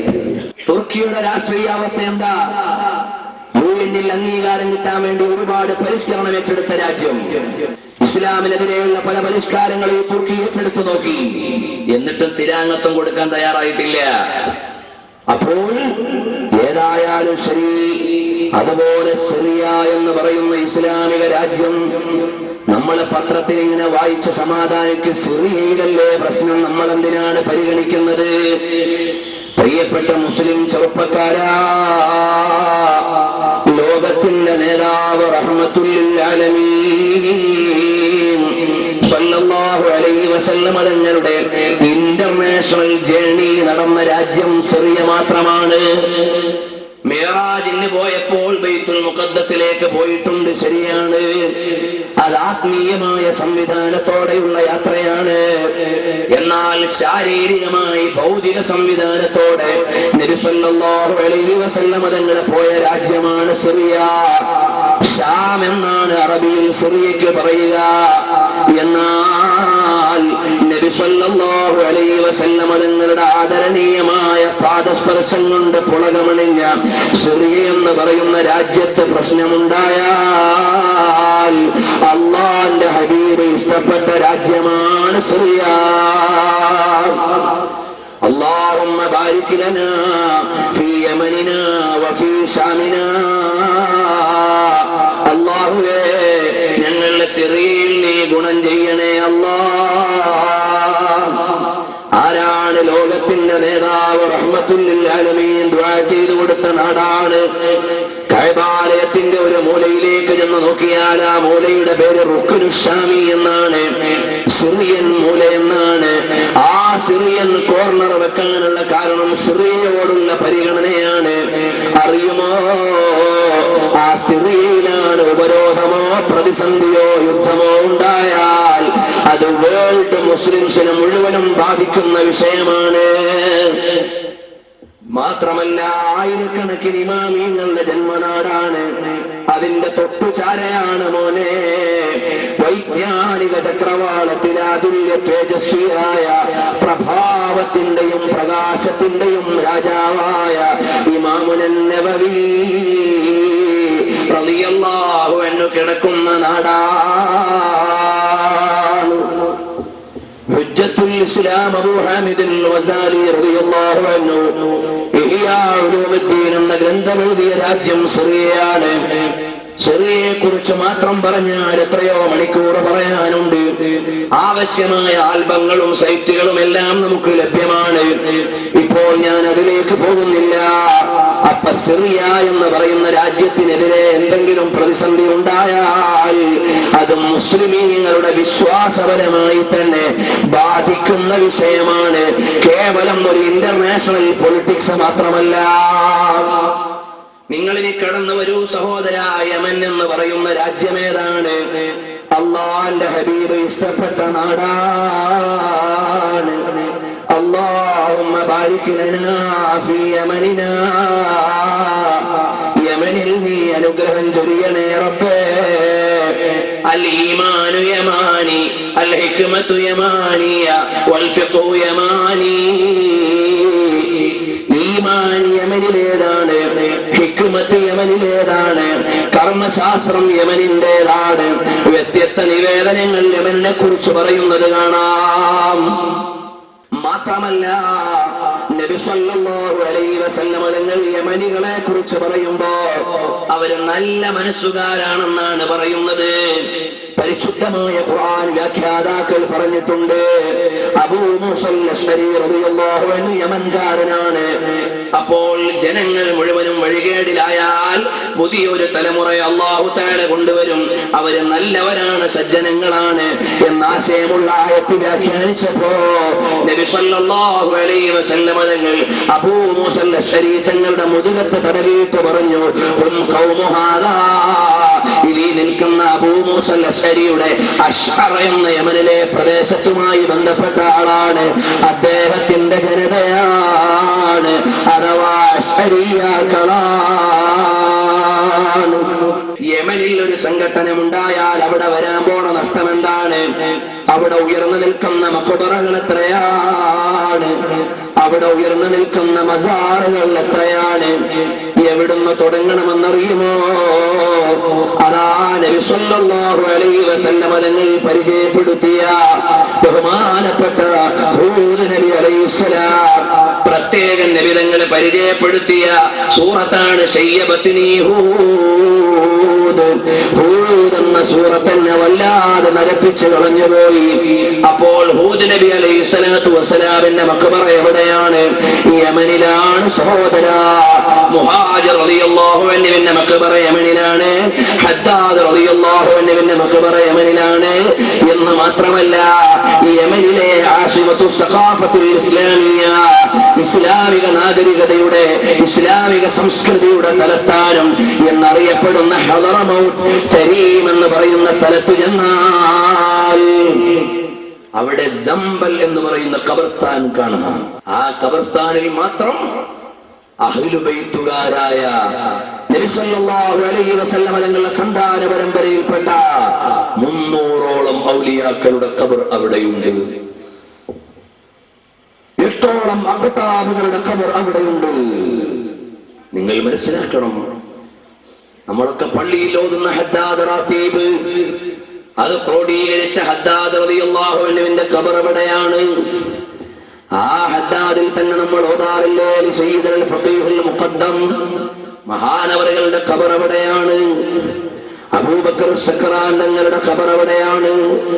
ഉമർ മുഹ്ളാർ തങ്ങളുടെ ഖബർ എവിടെയാണ്? അതുപോലെ ഒരുപാട് ഔലിയാക്കൾ സാദാത്യങ്ങളുടെ ഖബർ എവിടെയാണ്? അള്ളാഹുവിന്റെ തൗഫീഖ് കൊണ്ട് കഴിഞ്ഞ ശവ്വാലിൽ ഞങ്ങൾ ഒരു സംഘം യമൻ സിയാറത്തിന് വേണ്ടി, സന്ദർശനത്തിന് വേണ്ടി പോയിരുന്നു. അപ്പോൾ ആ യമൻ എന്ന് പറയുന്ന രാജ്യത്തിന്റെ ഓരോ പ്രവിശ്യയിലും ചെന്നാൽ നമ്മുടെ നാട്ടിലേതുപോലെ പഴയ മുമ്പുണ്ടായിരുന്നത് പോലെ ഇരുന്ന് വുളൂ ചെയ്യാനുള്ള ഹൗദുകൾ കാണാം. മലബാറിലെ ഒരു പള്ളി ചെന്ന ലുക്കാണ് ഹദറമൗത്തിലേക്ക് ഒരു പള്ളി ചെന്നാൽ കാണാം. അതേപോലത്തെ കുപ്പായം, അതേപോലത്തെ കൈലി, അതേപോലത്തെ മേൽമുണ്ട്, അതേപോലത്തെ തൊപ്പി ഒക്കെ വെച്ചുകൊണ്ടുള്ള ജനങ്ങളെയാണ് യമനിൽ ചെന്നാൽ കാണുക. ആ യമനിൽ നിന്നാണ് കോഴിക്കോട് ജിഫ്രി തങ്ങൾ വന്നത്. ആ യമനിൽ നിന്നാണ് സയ്യിദ് അലവി മമ്പുറം തങ്ങൾ വന്നത്. നിങ്ങൾ മനസ്സിലാക്കണം. അപ്പോൾ യമൻ എന്ന് പറയുന്ന രാജ്യത്ത് പോയാൽ ഇസ്ലാമിക പാരമ്പര്യം എത്രയാണ്. അതിന്റെ ക്യാപിറ്റലാണ് സൻആ എന്ന് പറയുന്ന സ്ഥലം. ആ സൻആ നബി സല്ലല്ലാഹു അലൈഹി വസല്ലം തങ്ങൾ ഉദാഹരിച്ച നാടാണ്. നബി സല്ലല്ലാഹു അലൈഹി വസല്ലം തങ്ങൾ എടുത്തു പറഞ്ഞ നാടാണ് സൻആ. മുആദ് ഇബ്നു ജബൽ റളിയല്ലാഹു അൻഹു ഇസ്ലാമിക പ്രബോധനം നടത്തിയ രാജ്യമാണ്. കഅബാലയത്തിന്റെ ഒരു മൂലയിൽ ഹജറുൽ അസ്വദാണ്. അതിന്റെ തൊട്ട് മുമ്പുള്ള മൂലയിൽ റുക്നുൽ യമാനി, യമനി കോർണർ എന്നാണ് അറിയപ്പെടുന്നത്. തൊട്ട് ചുംബിക്കൽ സുന്നത്തുള്ള മൂലയാണ്. അപ്പോൾ യമൻ എന്ന് പറയുന്ന രാജ്യത്തെ അരക്ഷിതാവസ്ഥ കേവലം യമൻകാരായ ജനങ്ങളുടേത് മാത്രമല്ല, വിശ്വാസികളായ ലോക ജനതയുടേത് മുഴുവനുമാണ്. യമനിൽ എന്തെങ്കിലും സംഭവിച്ചു പോയാൽ റസൂലുള്ളാഹിക്ക് ഇഷ്ടമുള്ള നാടാണ്. ആയിരക്കണക്കിന് ഔലിയാക്കൾ കിടക്കുന്ന നാടാണ്.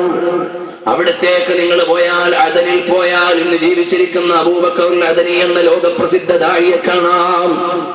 അവിടെ വിശ്രമിക്കുന്ന വലിയ ഔലിയാക്കളുടെ മഖബറകൾ അവിടെയുണ്ട്. അതുപോലെ ഇബ്ബ് എന്ന് പറയുന്ന പ്രദേശത്തേക്ക് പോയാൽ അവിടെ ഔലിയാക്കളുടെ മഖബറയുണ്ട്. അതുപോലെ തന്നെ ബസബീദ് എന്ന് പറയുന്ന പ്രദേശത്തേക്ക് പോയാൽ 4ഓ 5ഓ മുസന്നിഫീങ്ങളുടെ ഖബർ അവിടെയുണ്ടെന്ന് മാത്രമല്ല, ഇഹ്യാ ഉലൂമുദ്ദീന്റെ വ്യാഖ്യാനമായ മുർത്തദ സബീബി മഹാനവർകൾ ഇത്തിഹാഫ് എന്ന ഗ്രന്ഥം എഴുതിയ റൂം അവിടെ സംരക്ഷിക്കുന്നുണ്ട്. സബീദ് എന്ന് പറയുന്ന ഗ്രാമത്തിൽ പോയാൽ കാണാം. എന്ന് മാത്രമല്ല, ആജറൂമിയ എന്ന ലോകപ്രസിദ്ധമായ അറബി വ്യാകരണ ഗ്രന്ഥം എഴുതിയത് വളരെ ബറക്കത്തുള്ള ഗ്രന്ഥമാണ് ആജറൂമിയ എന്ന ഗ്രന്ഥം. ആ ഗ്രന്ഥത്തിന്റെ വലിപ്പത്തേക്കാൾ വലുതാണ് അതിന് വ്യാഖ്യാനം എഴുതി ഇമാമിങ്ങളുടെ ലിസ്റ്റ് എന്ന് പരിശോധിച്ചാൽ അറിയാം. അതുപോലെ നിരവധി വ്യാഖ്യാനങ്ങൾ മഹാനവറുകൾ എഴുതി, മഹാന്മാരെഴുതി പ്രസിദ്ധപ്പെടുത്തിയിട്ടുണ്ട്. അങ്ങനെയുള്ള വലിയ വലിയ ഗ്രന്ഥങ്ങൾക്ക് ജന്മം നൽകിയ ഇമാമിങ്ങൾ അവര് മുഴുവനും കിടക്കുന്ന നാടാണ് യമൻ. അതുകൊണ്ട് മോനെ, അവിടത്തത് കേവലം രാഷ്ട്രീയപരമായി മാത്രം വിലയിരുത്തേണ്ടതല്ല. ഇനി നിങ്ങൾ നോക്കൂ, ഞാൻ വിശദമായി പോകുന്നില്ല. സൗദി അറേബ്യ ആകട്ടെ, ബഹ്റൈൻ ആകട്ടെ, ഖത്തറാകട്ടെ, കുവൈത്ത് ആകട്ടെ, UAE ആകട്ടെ, സൗദി ആകട്ടെ, 6 അറബ് രാജ്യങ്ങളിലും അതുപോലെ തന്നെ യമൻ എന്ന് പറയുന്ന ഇസ്ലാമിക രാജ്യത്തിലും അതുപോലെ മറ്റു രാജ്യങ്ങളിലുമെല്ലാം ഇന്നുണ്ടായ മുഴുവൻ രാഷ്ട്രീയ പ്രശ്നങ്ങളുടെയും കാരണം എന്താണ്? അല്ലാഹുവിന്റെ പരിശുദ്ധമായ ഇൽമ അറിയുന്ന നേതൃത്വം അവിടെയൊന്നും നിയന്ത്രണത്തിലില്ല. പൊളിറ്റിക്കൽ കൺട്രോൾ മുഴുവനും ചെറുപ്പക്കാരെ ഏറ്റെടുത്തിട്ട് അപകടമുണ്ടാക്കിയതാണ്. അതുകൊണ്ട് ഈ സമുദായത്തിന്റെ മുസ്ലിം ചെറുപ്പക്കാർ മുഴുവനും അല്ലാഹുവിന്റെ ഇൽമ പഠിക്കുന്നവരായി മാറണം. നമ്മുടെ മൈൻഡ് മാപ്പിംഗ് മാറ്റിവെക്കണം. നമ്മൾ സ്കൂളിൽ പോയാൽ LKG തുടങ്ങും. മോനെ നിനക്കെന്തോ ആവാൻ ആഗ്രഹം? ഡോക്ടർ, എഞ്ചിനീയർ, പോലീസുകാരൻ, IAS കാരൻ, SI, അങ്ങനെ തുടങ്ങും. അപ്പൊ നമ്മുടെ മക്കളുടെ മനസ്സിൽ മാപ്പ് ചെയ്തു കൊടുത്തു. അങ്ങനത്തെ കേവലം മെറ്റീരിയൽ സ്റ്റാറ്റസുകൾ മാറണം. ഭൗതികമായ വിദ്യാഭ്യാസത്തിന് സെക്കൻഡറി പരിഗണന മാത്രം കൊടുക്കാൻ പറ്റണം.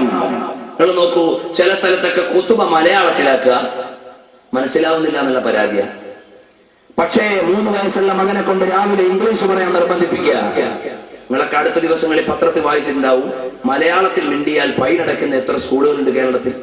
പക്ഷേ യൂറോപ്പിന്റെ ഭാഷയാകുന്ന ഇംഗ്ലീഷ് പഠിപ്പിക്കാൻ കൊച്ചു വെളുപ്പാങ്കാലത്ത് കയ്യിൽ പിടിച്ച് റോഡ് സൈഡിൽ കൊണ്ട് ഇംഗ്ലീഷ് മീഡിയത്തിന്റെ ബസ്സിൽ കയറ്റിവിടുന്ന ഉമ്മ, സ്വർഗത്തിന്റെ ഭാഷയാണ് അറബി, റസൂലുള്ളാഹിന്റെ ഭാഷയാണ് അറബി, ഖുർആനിന്റെ ഭാഷയാണ് അറബി. അങ്ങനെ മാത്രമല്ല, അറബി അറിയുന്നവർ അറബിയിൽ തന്നെ സംസാരിക്കൽ സുന്നത്തുണ്ടെന്ന് പണ്ഡിതന്മാര് പറഞ്ഞിട്ടുണ്ട്. അങ്ങനെയുള്ള ഇസ്ലാമിക് ഒഫീഷ്യൽ ലാംഗ്വേജായ അറബി എന്ന് പറയുന്ന ഭാഷ പഠിക്കാൻ നേരമില്ല. അതേസമയത്തോ ഭൗതികമായ അംഗീകാരത്തിന് വേണ്ടി നമ്മള് ഭൗതികന്റെ ഭാഷ പഠിക്കാൻ നമ്മളൊക്കെ ഓക്കെയാണ്. അപ്പൊ നമ്മുടെ മനസ്സിൽ ആരോ അടയാളപ്പെടുത്തി തന്നു ഒരു അപകർഷതാബോധം. നമുക്കിപ്പോ ഒരു മൊഴിയാലായ 4000 3000 ഒക്കെ ശമ്പളം കിട്ടും മോനെ, നീ ഒരു എഞ്ചിനീയറോ ഒരു കച്ചവടക്കാരനോ ഒക്കെ ആയ 10,000 15,000 ഒക്കെ ശമ്പളം കിട്ടും, അതുകൊണ്ട് നീ അങ്ങോട്ട് പോയിക്കോ. ഈ ഒരു മാപ്പിംഗ് ഈ സമുദായത്തിന്റെ മനസ്സിൽ നിന്ന് എടുത്തു മാറ്റണം. മാറ്റിയിട്ട് ഭൗതികമായ വിദ്യാഭ്യാസം നിനക്ക് നേടണ്ട എന്ന് പറയുന്നില്ല. പക്ഷേ ഒരു കാര്യം എന്റെ പ്രിയപ്പെട്ട സഹോദരങ്ങൾ മനസ്സിലാക്കണം, ഇവിടെ നിലനിൽക്കുന്ന വിലാസങ്ങൾ മുഴുവനും ആലിമീങ്ങളുടെ വിലാസമാണ്. അല്ലാതെ ഒരു ഡോക്ടറുടെയും വിലാസം ഇവിടെ പണ്ഡിതന്മാരുടെ വിലാസം പോലെ നിലനിൽക്കുന്നില്ല. പണ്ഡിതന്മാർക്കുള്ള അഡ്രസ് പോലെ ലോകത്തൊരു ശാസ്ത്രജ്ഞനും അഡ്രസ്സില്ല, ലോകത്തൊരു ഭരണാധികാരിക്കും അഡ്രസ്സില്ല, ലോകത്തൊരു പോലീസുകാരനും അഡ്രസ്സില്ല. ലോകത്ത് വിലാസമുള്ളവരാരാണ്? അവരെ ആലിമീങ്ങളാണ്. ഫോട്ടോ ഇല്ല, പ്രതിമയില്ല, പ്രതിഷ്ഠയില്ല, പ്രതിച്ഛായയില്ല, വിലാസം നിലനിർത്തുന്നവരാരാണ്? അല്ലുലമാ. അല്ലാഹു സുബ്ഹാനഹു വ തആല പറഞ്ഞതാണ്, യർഫഉല്ലാഹു അല്ലദീന ആമനൂ മിൻകും വല്ലദീന ഊതുൽ ഇൽമ ദറജാത്ത്. അല്ലാഹു തആല ഇൽമുള്ളവരുടെ സ്ഥാനങ്ങൾ ഉയർത്തിക്കൊണ്ടേയിരിക്കും. ബഹുമാനപ്പെട്ട ഇമാം അബൂ ഹനീഫത്ത് അൽ കൂഫി റളിയല്ലാഹു അൻഹു, ഹനഫി ഇമാമിനെ കേൾക്കാത്ത ആരെങ്കിലും ഇവിടെ ഉണ്ടോ? എത്ര കൊല്ലായി, എത്ര വർഷമായി ഇമാം അബൂ ഹനീഫ റളിയല്ലാഹു അൻഹു വഫാത്തായിട്ട്? 1300ഓളം കൊല്ലമായി. എവിടെങ്കിലും ഫോട്ടോ ഉണ്ടോ? എവിടെങ്കിലും പ്രതിമ വെച്ചിട്ടുണ്ടോ? എവിടെയും വെച്ചിട്ടില്ല. ഇമാം അബൂ ഹനീഫ തങ്ങളുടെ പേര് നോക്കൂ. ഇമാമുന ശാഫിഈ റളിയല്ലാഹു അൻഹു ആരാണ്? ആ ശാഫിഈ ഇമാം റളിയല്ലാഹു അൻഹു ഫലസ്തീൻ എന്ന് പറയുന്ന രാജ്യത്ത് ജനിച്ചൊരു കൊച്ചുകുട്ടിയാണ്.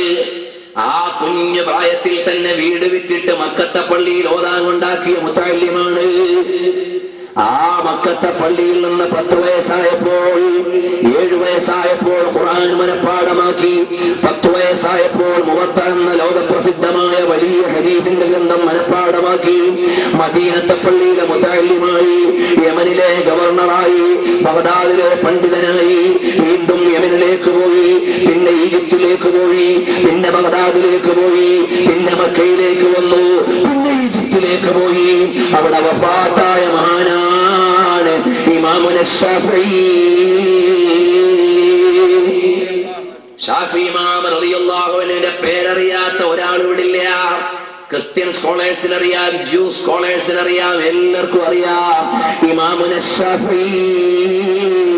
ആ ഷാഫി ഇമാമിന്റെ വിലാസം ഇൽമിന്റെ വിലാസമാണ്, വിജ്ഞാനത്തിന്റെ വിലാസമാണ്. അപ്പൊ ഇന്നത്തെ മുസ്ലിം രക്ഷിതാക്കൾക്ക് വേണ്ടത്ര അവയർനെസ്, അവബോധം ഇവിടുത്തെ വിദ്യാഭ്യാസ മേഖലയെ കുറിച്ചൊന്നുമില്ല. എല്ലാവരും ഓതാൻ പോയി വിചാരിച്ചു പോയി പള്ളിയിലെ ഖത്തീബാവണമെന്നില്ല, ശമ്പളം വാങ്ങണമെന്നില്ല. നമുക്ക് ഏത് ഭൗതികമായ വിദ്യാഭ്യാസത്തിന്റെ മേഖലയിൽ പോയാലും അള്ളാഹുവിന്റെ ഇൽമ പഠിക്കാനുള്ള സൗകര്യമുണ്ട്. നമ്മൾ മനസ്സിലാക്കണം. അള്ളാഹുവിന്റെ തൗഫീഖ് കൊണ്ട് നമ്മൾ കൊല്ലം ജില്ലയിലും തിരുവനന്തപുരം ജില്ലയിലുമായി വ്യാപിച്ചു കിടക്കുന്ന ഖാദിസിയ എന്ന് പറയുന്ന സ്ഥാപനത്തിൽ LKG മുതൽ degree English or BCom or BBA വരെ പഠിക്കുന്ന വിദ്യാർത്ഥികൾക്ക് 2 വിദ്യാഭ്യാസവും പഠിക്കാനുള്ള സംവിധാനമുണ്ട്. സൗജന്യമായി തന്നെയുണ്ട്. LKG നമ്മുടെ സ്ഥാപനത്തിൽ വന്ന് പഠിക്കുന്ന കുട്ടികൾക്ക് അവിടുത്തെ നഴ്സറി ക്ലാസ്സിൽ വെച്ചുകൊണ്ട് ഇസ്ലാമിക് സ്റ്റഡീസ് നൽകുന്നു. സ്കൂളിൽ പഠിക്കുന്ന കുട്ടികൾക്ക് ഇംഗ്ലീഷ് മീഡിയം വിദ്യാഭ്യാസത്തോടൊപ്പം തന്നെ ഇസ്ലാമിക് സ്റ്റഡീസ് നൽകുന്നു. 5ാം ക്ലാസ് കഴിഞ്ഞിട്ട് school of Quran and science എന്ന സ്ഥാപനത്തിൽ വരുന്ന കുട്ടികൾക്ക് അവര് 10ാം ക്ലാസ് കഴിയുമ്പോൾ ഹാഫിളായി SSLC പാസ്സായി ഇറങ്ങുന്നു. നല്ല ഫ്ലുവൻറ്റായി ഇംഗ്ലീഷ് സംസാരിച്ചു കൊണ്ടിറങ്ങും. ഇൻഷാ അല്ലാഹ് ഇപ്പൊ നിങ്ങൾക്ക് അവിടെ വന്ന് കാണാവുന്നതാണ്. അങ്ങനെ 2 വിദ്യാഭ്യാസവും നേടിയവരിറങ്ങുന്നു. 10ാം ക്ലാസ് കഴിഞ്ഞാൽ 7ാം ക്ലാസ് വരെ സ്കൂളിൽ പഠിച്ച് എന്നിട്ട് 10ാം ക്ലാസ് വരെ പഠിക്കാനുള്ള കുട്ടികൾക്ക് മോഡൽ അക്കാദമി എന്ന സംവിധാനമുണ്ട്. അവർ SSLC കഴിയുമ്പോൾ അൽഫിയും ഫത്ഹുൽ മുഈനും ഓതാൻ യോഗ്യരായി മാറും. പിന്നീട് ദഅവ കോളേജ് എന്ന സംവിധാനം 10ാം ക്ലാസ് കഴിഞ്ഞു വരുന്ന കുട്ടികൾക്ക് +1 +2 degree English or BCom or BBA 3-4 course കൊടുക്കാൻ പറ്റുന്ന വിധത്തിൽ ഡിഗ്രി സംവിധാനത്തോടെ 2 വിദ്യാഭ്യാസവും ഇതേ യൂണിഫോമിൽ നൽകിക്കൊണ്ടിരിക്കുന്നു. പഠിച്ചിറങ്ങുന്ന എല്ലാ കുട്ടികളും പള്ളി ഖത്തീബാവണമെന്നില്ല, പഠിച്ചിറങ്ങുന്ന എല്ലാ കുട്ടികളും മുദരിസ് ആവണമെന്നില്ല. അവർക്ക് എഡ്യൂക്കേഷണൽ ക്വാളിഫിക്കേഷൻ അനുസരിച്ച് അള്ളാഹ് അനുവദിച്ച ഏത് ജോലിയും ചെയ്യാം. അങ്ങനെയുള്ള വിദ്യാഭ്യാസ സമ്പ്രദായങ്ങൾ ഇവിടെ മാത്രമല്ല. അൽഹംദുലില്ലാഹ് ഞാനിത് പറയുമ്പോൾ എനിക്ക് സന്തോഷമുണ്ട്. എന്റെ ഇതേ യൂണിഫോം ധരിച്ചിട്ട് ആലപ്പുഴ മെഡിക്കൽ കോളേജിൽ പഠിക്കുന്ന ഒരു കുട്ടി ആഷിഖ് എന്ന വിദ്യാർത്ഥി ഇപ്പോൾ ഈ സദസ്സിലുണ്ട്. നമ്മുടെ ബഹുമാനപ്പെട്ട ഖലീൽ തങ്ങളുടെ സ്ഥാപനത്തിൽ മുതഅല്ലിമായി പഠിച്ച് ഇപ്പോഴും മുതഅല്ലിമായി തുടരുന്നു. അതോടൊപ്പം നല്ല യോഗ്യതയോടുകൂടി എൻട്രൻസ് പാസ്സായി MBBS പഠിക്കുന്നു. അങ്ങനെ എഞ്ചിനീയറിംഗിന് പഠിക്കുന്ന കുട്ടികൾ, അതുപോലെ തന്നെ IAS എൻട്രൻസ് കോച്ചിങ് ഇതേ യൂണിഫോമിൽ ചെയ്യുന്ന വിദ്യാർത്ഥികൾ നമുക്കുണ്ട്. അപ്പൊ നമ്മുടെ 2 വിദ്യാഭ്യാസവും നമ്മുടെ മക്കൾക്ക് കൊടുത്തിട്ട് 2 ലോകത്തും സന്തോഷിക്കാൻ പറ്റുന്ന മക്കളാകണം. അല്ലാതെ എനിക്ക് 4 ചില്ലറയുണ്ട്, എന്റെ മോൻ എങ്ങനെ പോട്ടെ എന്ന് മാത്രം വിചാരിക്കാൻ പാടില്ല. പ്രിയപ്പെട്ട വാപ്പാ, പരിശുദ്ധമായ ഖുർആൻ നിങ്ങൾക്കൊരു ഡ്യൂട്ടി നൽകിയിട്ടുണ്ട്. ആ ഡ്യൂട്ടി എന്താണെന്ന് അറിയുമോ? അൻഫുസകും വഅഹ്ലീകും നാറാ വഖൂദുഹാ അൻ-നാസു വൽ ഹിജാറാ. നിങ്ങൾക്കിവിടെയുള്ള പ്രൈമറി ഡ്യൂട്ടി എന്താണ്?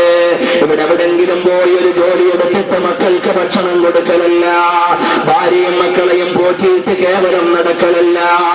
നിങ്ങൾക്കിവിടെ നൽകാനുള്ള ഡ്യൂട്ടി എന്താണ്? നിങ്ങളുടെ മക്കളെയും നിങ്ങളുടെ ഭാര്യയും നിങ്ങളുടെ ശരീരത്തെയും അള്ളാന്റെ നരകത്തിന് വിധേയമാക്കാതെ സ്വർഗത്തിന് യോഗ്യമാക്കി മാറ്റണം. അതാ ഡ്യൂട്ടി. നമ്മുടെ ഡ്യൂട്ടി എന്താ? നമ്മുടെയും നമ്മുടെ ഭാര്യയുടെയും നമ്മുടെ മക്കളുടെയൊക്കെ ശരീരം നരകത്തിൽ പോകാൻ പറ്റാത്ത ശരീരമാക്കില്ല. ആ ഡ്യൂട്ടിയിൽ എത്രമാത്രം നമ്മളൊക്കെ ജോലി ചെയ്തു. നമ്മുടെ സമുദായത്തിൽ അല്പം ഭൗതികമായ വിദ്യാഭ്യാസം കൂടുമ്പോൾ കുറച്ച് കോളറ പൊങ്ങുന്ന ആളുകളുണ്ട്. എന്ത് കോളറ? മെറ്റീരിയൽ സ്റ്റാറ്റസ്, ഭൗതികമായ അല്പസ്ഥാനം കിട്ടുമ്പോഴേക്ക് ഗമ കൂടി. ഇസ്ലാമിക വിജ്ഞാനത്തിന്റെ വില കുറച്ചത് ഈ സമുദായം തന്നെ. ഞാനിപ്പോ 2 വർഗത്തിലൊക്കെ പെടാൻ പറ്റുന്നുണ്ട് പറയാം. നമ്മളാണ് വിദ്യാഭ്യാസപരമായി മുസ്ലിം സമുദായത്തിന്റെ വിദ്യാഭ്യാസത്തിന്റെ മൂല്യം കുറച്ചത് നമ്മളാ. എന്താ കാര്യം എന്നറിയോ? നമ്മുടെ മക്കൾക്ക് രാവിലെ 8 മണി മുതൽ വൈകുന്നേരം 3 മണി വരെ പള്ളിക്കൂടത്തിൽ പഠിക്കാൻ പോകണം. അതും പോരാ രാവിലെ ഒരു ട്യൂഷൻ, അതും പോരാ പിന്നെ ഒരു നൈറ്റ് ക്ലാസ്, പിന്നെ പോരാ ഒരു സ്പെഷ്യൽ ട്യൂഷൻ. ഇതെല്ലാം കൊടുത്തു നമ്മുടെ മോൻ SSLC പഠിക്കാനും +1 പഠിക്കാനും ഹയർ സെക്കൻഡറി പഠിക്കാനും എല്ലാം. എന്നാൽ ഈ പൊന്നുമോന് സ്വർഗത്തിൽ പോകാനുള്ള മദ്രസ വിദ്യാഭ്യാസത്തിന് 2 മണിക്കൂർ നിങ്ങൾ ചിലപ്പോൾ രാവിലെ അനുവദിച്ചിട്ടുണ്ട്. ആ 2 മണിക്കൂർ കൃത്യമായി അവർക്ക് ലഭിക്കുന്നുണ്ടോ? പിന്നീട് ഇവൻ പഠിച്ചൊരു 4ഓ 5ഓ ഒക്കെ ക്ലാസ് ആകുമ്പോ SSLC ആവും. കാരണം എന്താ, 3 വയസ്സ് LKG കൊണ്ടാക്കി മദ്രസയിലാക്കി. പിന്നെ എന്നൊക്കെ കഴിഞ്ഞിട്ടാ എല്ലാം കഴിഞ്ഞിട്ട് മദ്രസയിലാക്കിയപ്പോ 4ഓ 5ഓ ക്ലാസ്സിലെത്തിയപ്പോ നമ്മുടെ മകൻ SSLC ആയി. വാപ്പ പറഞ്ഞു മോനെ തൽക്കാലം നീ പോണ്ട, ഉമ്മ പറഞ്ഞു മോനെ തൽക്കാലം പോണ്ട. അപ്പൊ വാപ്പാടെ മനസ്സിലെന്താ, ഇവന് SSLC ഒക്കെ പഠിച്ച് വലിയ കൊമ്പനാവണ്ടേ അല്ലേ, മദ്രസയിലെ തൽക്കാലം അവിടെ കിടക്കട്ടെ. അപ്പൊ നമ്മളല്ലേ ഈ മതവിദ്യാഭ്യാസത്തിന്റെ വില കുറച്ചത്? ഈ സമുദായമല്ലേ അള്ളാഹുവിന്റെ ഫലമായ ദീനിന്റെ വില കുറച്ചത്? എനിക്ക് നല്ല മെമ്മറി ഉള്ളൊരു മോനാ, അതുകൊണ്ട് പോട്ടെ, മെഡിക്കൽ പഠിക്കാനോ ജനറൽ എഡ്യൂക്കേഷനോ പോട്ടെ. അതേ സമയത്ത് നമ്മൾ വരേണ്ടത് എവിടെയാണ്? നല്ല മെമ്മറിയുള്ള മകൻ വരേണ്ടത് എവിടേക്കാണ്? എന്റെ മകന് നല്ല ഓർമ്മശക്തിയാണ്, അവന്റെ മെമ്മറിയിൽ അല്ലാഹുവിന്റെ ഖുർആൻ കിടക്കട്ടെ. ചിന്തിക്കുന്ന രക്ഷിതാക്കൾ എവിടെ? അപ്പോൾ നമ്മുടെ മനസ്സുകൾ മാറ്റിവരണം. ജമീൻ മായിലീ നഹീ ഹോത്തി, ജമാൻ മായിലാ നഹീ ഹോത്താ, ജമീൻ മായിലീ നഹീ ഹോത്തി, മായിലാ നഹീ ഹോത്താ, മുഹമ്മദ് के गुलामों का कफन माइला नहीं होता. മദീനയിൽ നിന്ന് മണിപ്രവാളം ഉയർത്തി മാലോകരുടെ മനതലങ്ങളിൽ മധുപകർന്നു കൊടുക്കുന്ന മദീനയുടെ രാജാവ്, മനതലങ്ങളിൽ മരതലമൊരുക്കിയ മുഹമ്മദുർ റസൂലുള്ളാഹ് സ്വല്ലല്ലാഹു അലൈഹി വസല്ലം തങ്ങളെ പ്രണയിച്ച് സ്നേഹിച്ച് അനുരാഗത്തിന്റെ ആത്മബന്ധത്തോടെ ആത്മാവിനോട് ആലിംഗനം ചെയ്തവൻ, അവൻ ഇവിടെ മാറ്റമില്ല. വിജയത്തിന്റെ വിഹായുസിലാണ്, മാറ്റത്തിന്റെ മഹാവിരുന്നിലാണ്, സ്വർഗത്തിന്റെ മഹനീയമായ പറുദീസയിലാണ്. കാരണം ലോകരാജാവായ പുണ്യനബി മുഹമ്മദുർ റസൂലുള്ളാഹ് സ്വല്ലല്ലാഹു അലൈഹി വസല്ലം തങ്ങൾ പറയാണ്, അൽ ഉലമാഉ വറസത്തുൽ അംബിയാ ലം യുവരിസു ദീനാറൻ വലാ ദിർഹമാ ബൽ വറസുൽ ഇൽമാ. അല്ലാഹുവിന്റെ ഇൽമു പഠിച്ചവൻ ആരാ? നബി സല്ലല്ലാഹു അലൈഹി വസല്ലം തങ്ങളുടെ പിൻഗാമിയാണ്, അനന്തരാവകാശി. നബി സല്ലല്ലാഹു അലൈഹി വസല്ലം തങ്ങളുടെ അനന്തരാവകാശി. ഒരു ദിവസം മദീനത്തെ ബസാറിലൂടെ വിളിച്ചു പറഞ്ഞു, അല്ല, നബി സല്ലല്ലാഹു അലൈഹി വസല്ലം തങ്ങളുടെ അനന്തര സ്വത്ത് പള്ളിയിൽ വിതരണം ചെയ്യുന്നുണ്ട്. നബി സല്ലല്ലാഹു അലൈഹി വസല്ലം തങ്ങളുടെ അനന്തര സ്വത്ത് മദീനത്തെ പള്ളിയിൽ വിതരണം ചെയ്യുന്നു എന്ന് പറഞ്ഞ് ആളുകൾ മുഴുവനും മദീന പള്ളിയിലേക്ക് വരുമ്പോ അവിടെ കുമിഞ്ഞുകൂടി കിടക്കുന്ന പണത്തിന്റെ കൂമ്പാരമില്ല, അവിടെ കാരക്കയുടെ കൂനയില്ല, ഗോതമ്പിന്റെ കൂനയില്ല. അവര് ചോദിച്ചു, എവിടെയാണ് റസൂലുള്ളാഹിന്റെ ഇർസ്, എവിടെയാണ് അനന്തരാവകാശം, എവിടെയാണ്? അപ്പോഴാണ് പറയുന്നത്, നബി സല്ലല്ലാഹു അലൈഹി വസല്ലം തങ്ങളുടെ അനന്തരാവകാശമെന്ന് പറഞ്ഞാൽ അതാ നടക്കുന്ന വൈജ്ഞാനിക വേദിയാണ്. മുജുഖദർ പേശ് ഹർ ഫിർ മുബാറക് സഫർ കാഫില ഫിർ മദീനെ का तैयार है, नेकियों का नहीं कोई तो शाफकत मेरी झोली में इसको एक हार है, कोई सजदों की सौगात है ना कोई ज़ुहद तक़वा मेरे पास सरकार है. കാരണം ലോകനാഗരികതയുടെ അത്തിവാരങ്ങളെ അന്യൂനമായി അടയാളപ്പെടുത്തിയ അന്ത്യപ്രവാചകർ അഷ്റഫുൽ വറ, ഹൃദയത്തിലെ രാജാവ് റഹ്മത്തുൽ ആലമീൻ മുഹമ്മദുർ റസൂലുള്ളാഹി സ്വല്ലല്ലാഹു അലൈഹി വസല്ലം തങ്ങളുടെ അനന്തരാവകാശിയായി എന്റെ മകനൊന്ന് മാറിയാൽ, പ്രിയപ്പെട്ട വാപ്പ, നിങ്ങൾ വലിയ അഡ്വാൻസ്ഡ് ആണെന്ന് അവകാശപ്പെട്ടാലും നിങ്ങൾ ഇവിടുത്തെ വലിയ മാനം മുട്ടുന്ന അമ്പര ചുംബിയായ കൊട്ടാരത്തിൽ ജീവിക്കുന്ന ആളാണെങ്കിലും, നിങ്ങൾ വലിയ ഉദ്യോഗസ്ഥനാണെങ്കിലും, കോടിപതിയാണെങ്കിലും, ഇൽമിന്റെ വില നിങ്ങൾക്കില്ല കേട്ടോ. വല്ലദീന ഊതുൽ ഇൽമ ദറജാത് ഖുൽ ഹൽ യസ്തവി അല്ലദീന യഅലമൂന വല്ലദീന ലാ യഅലമൂൻ.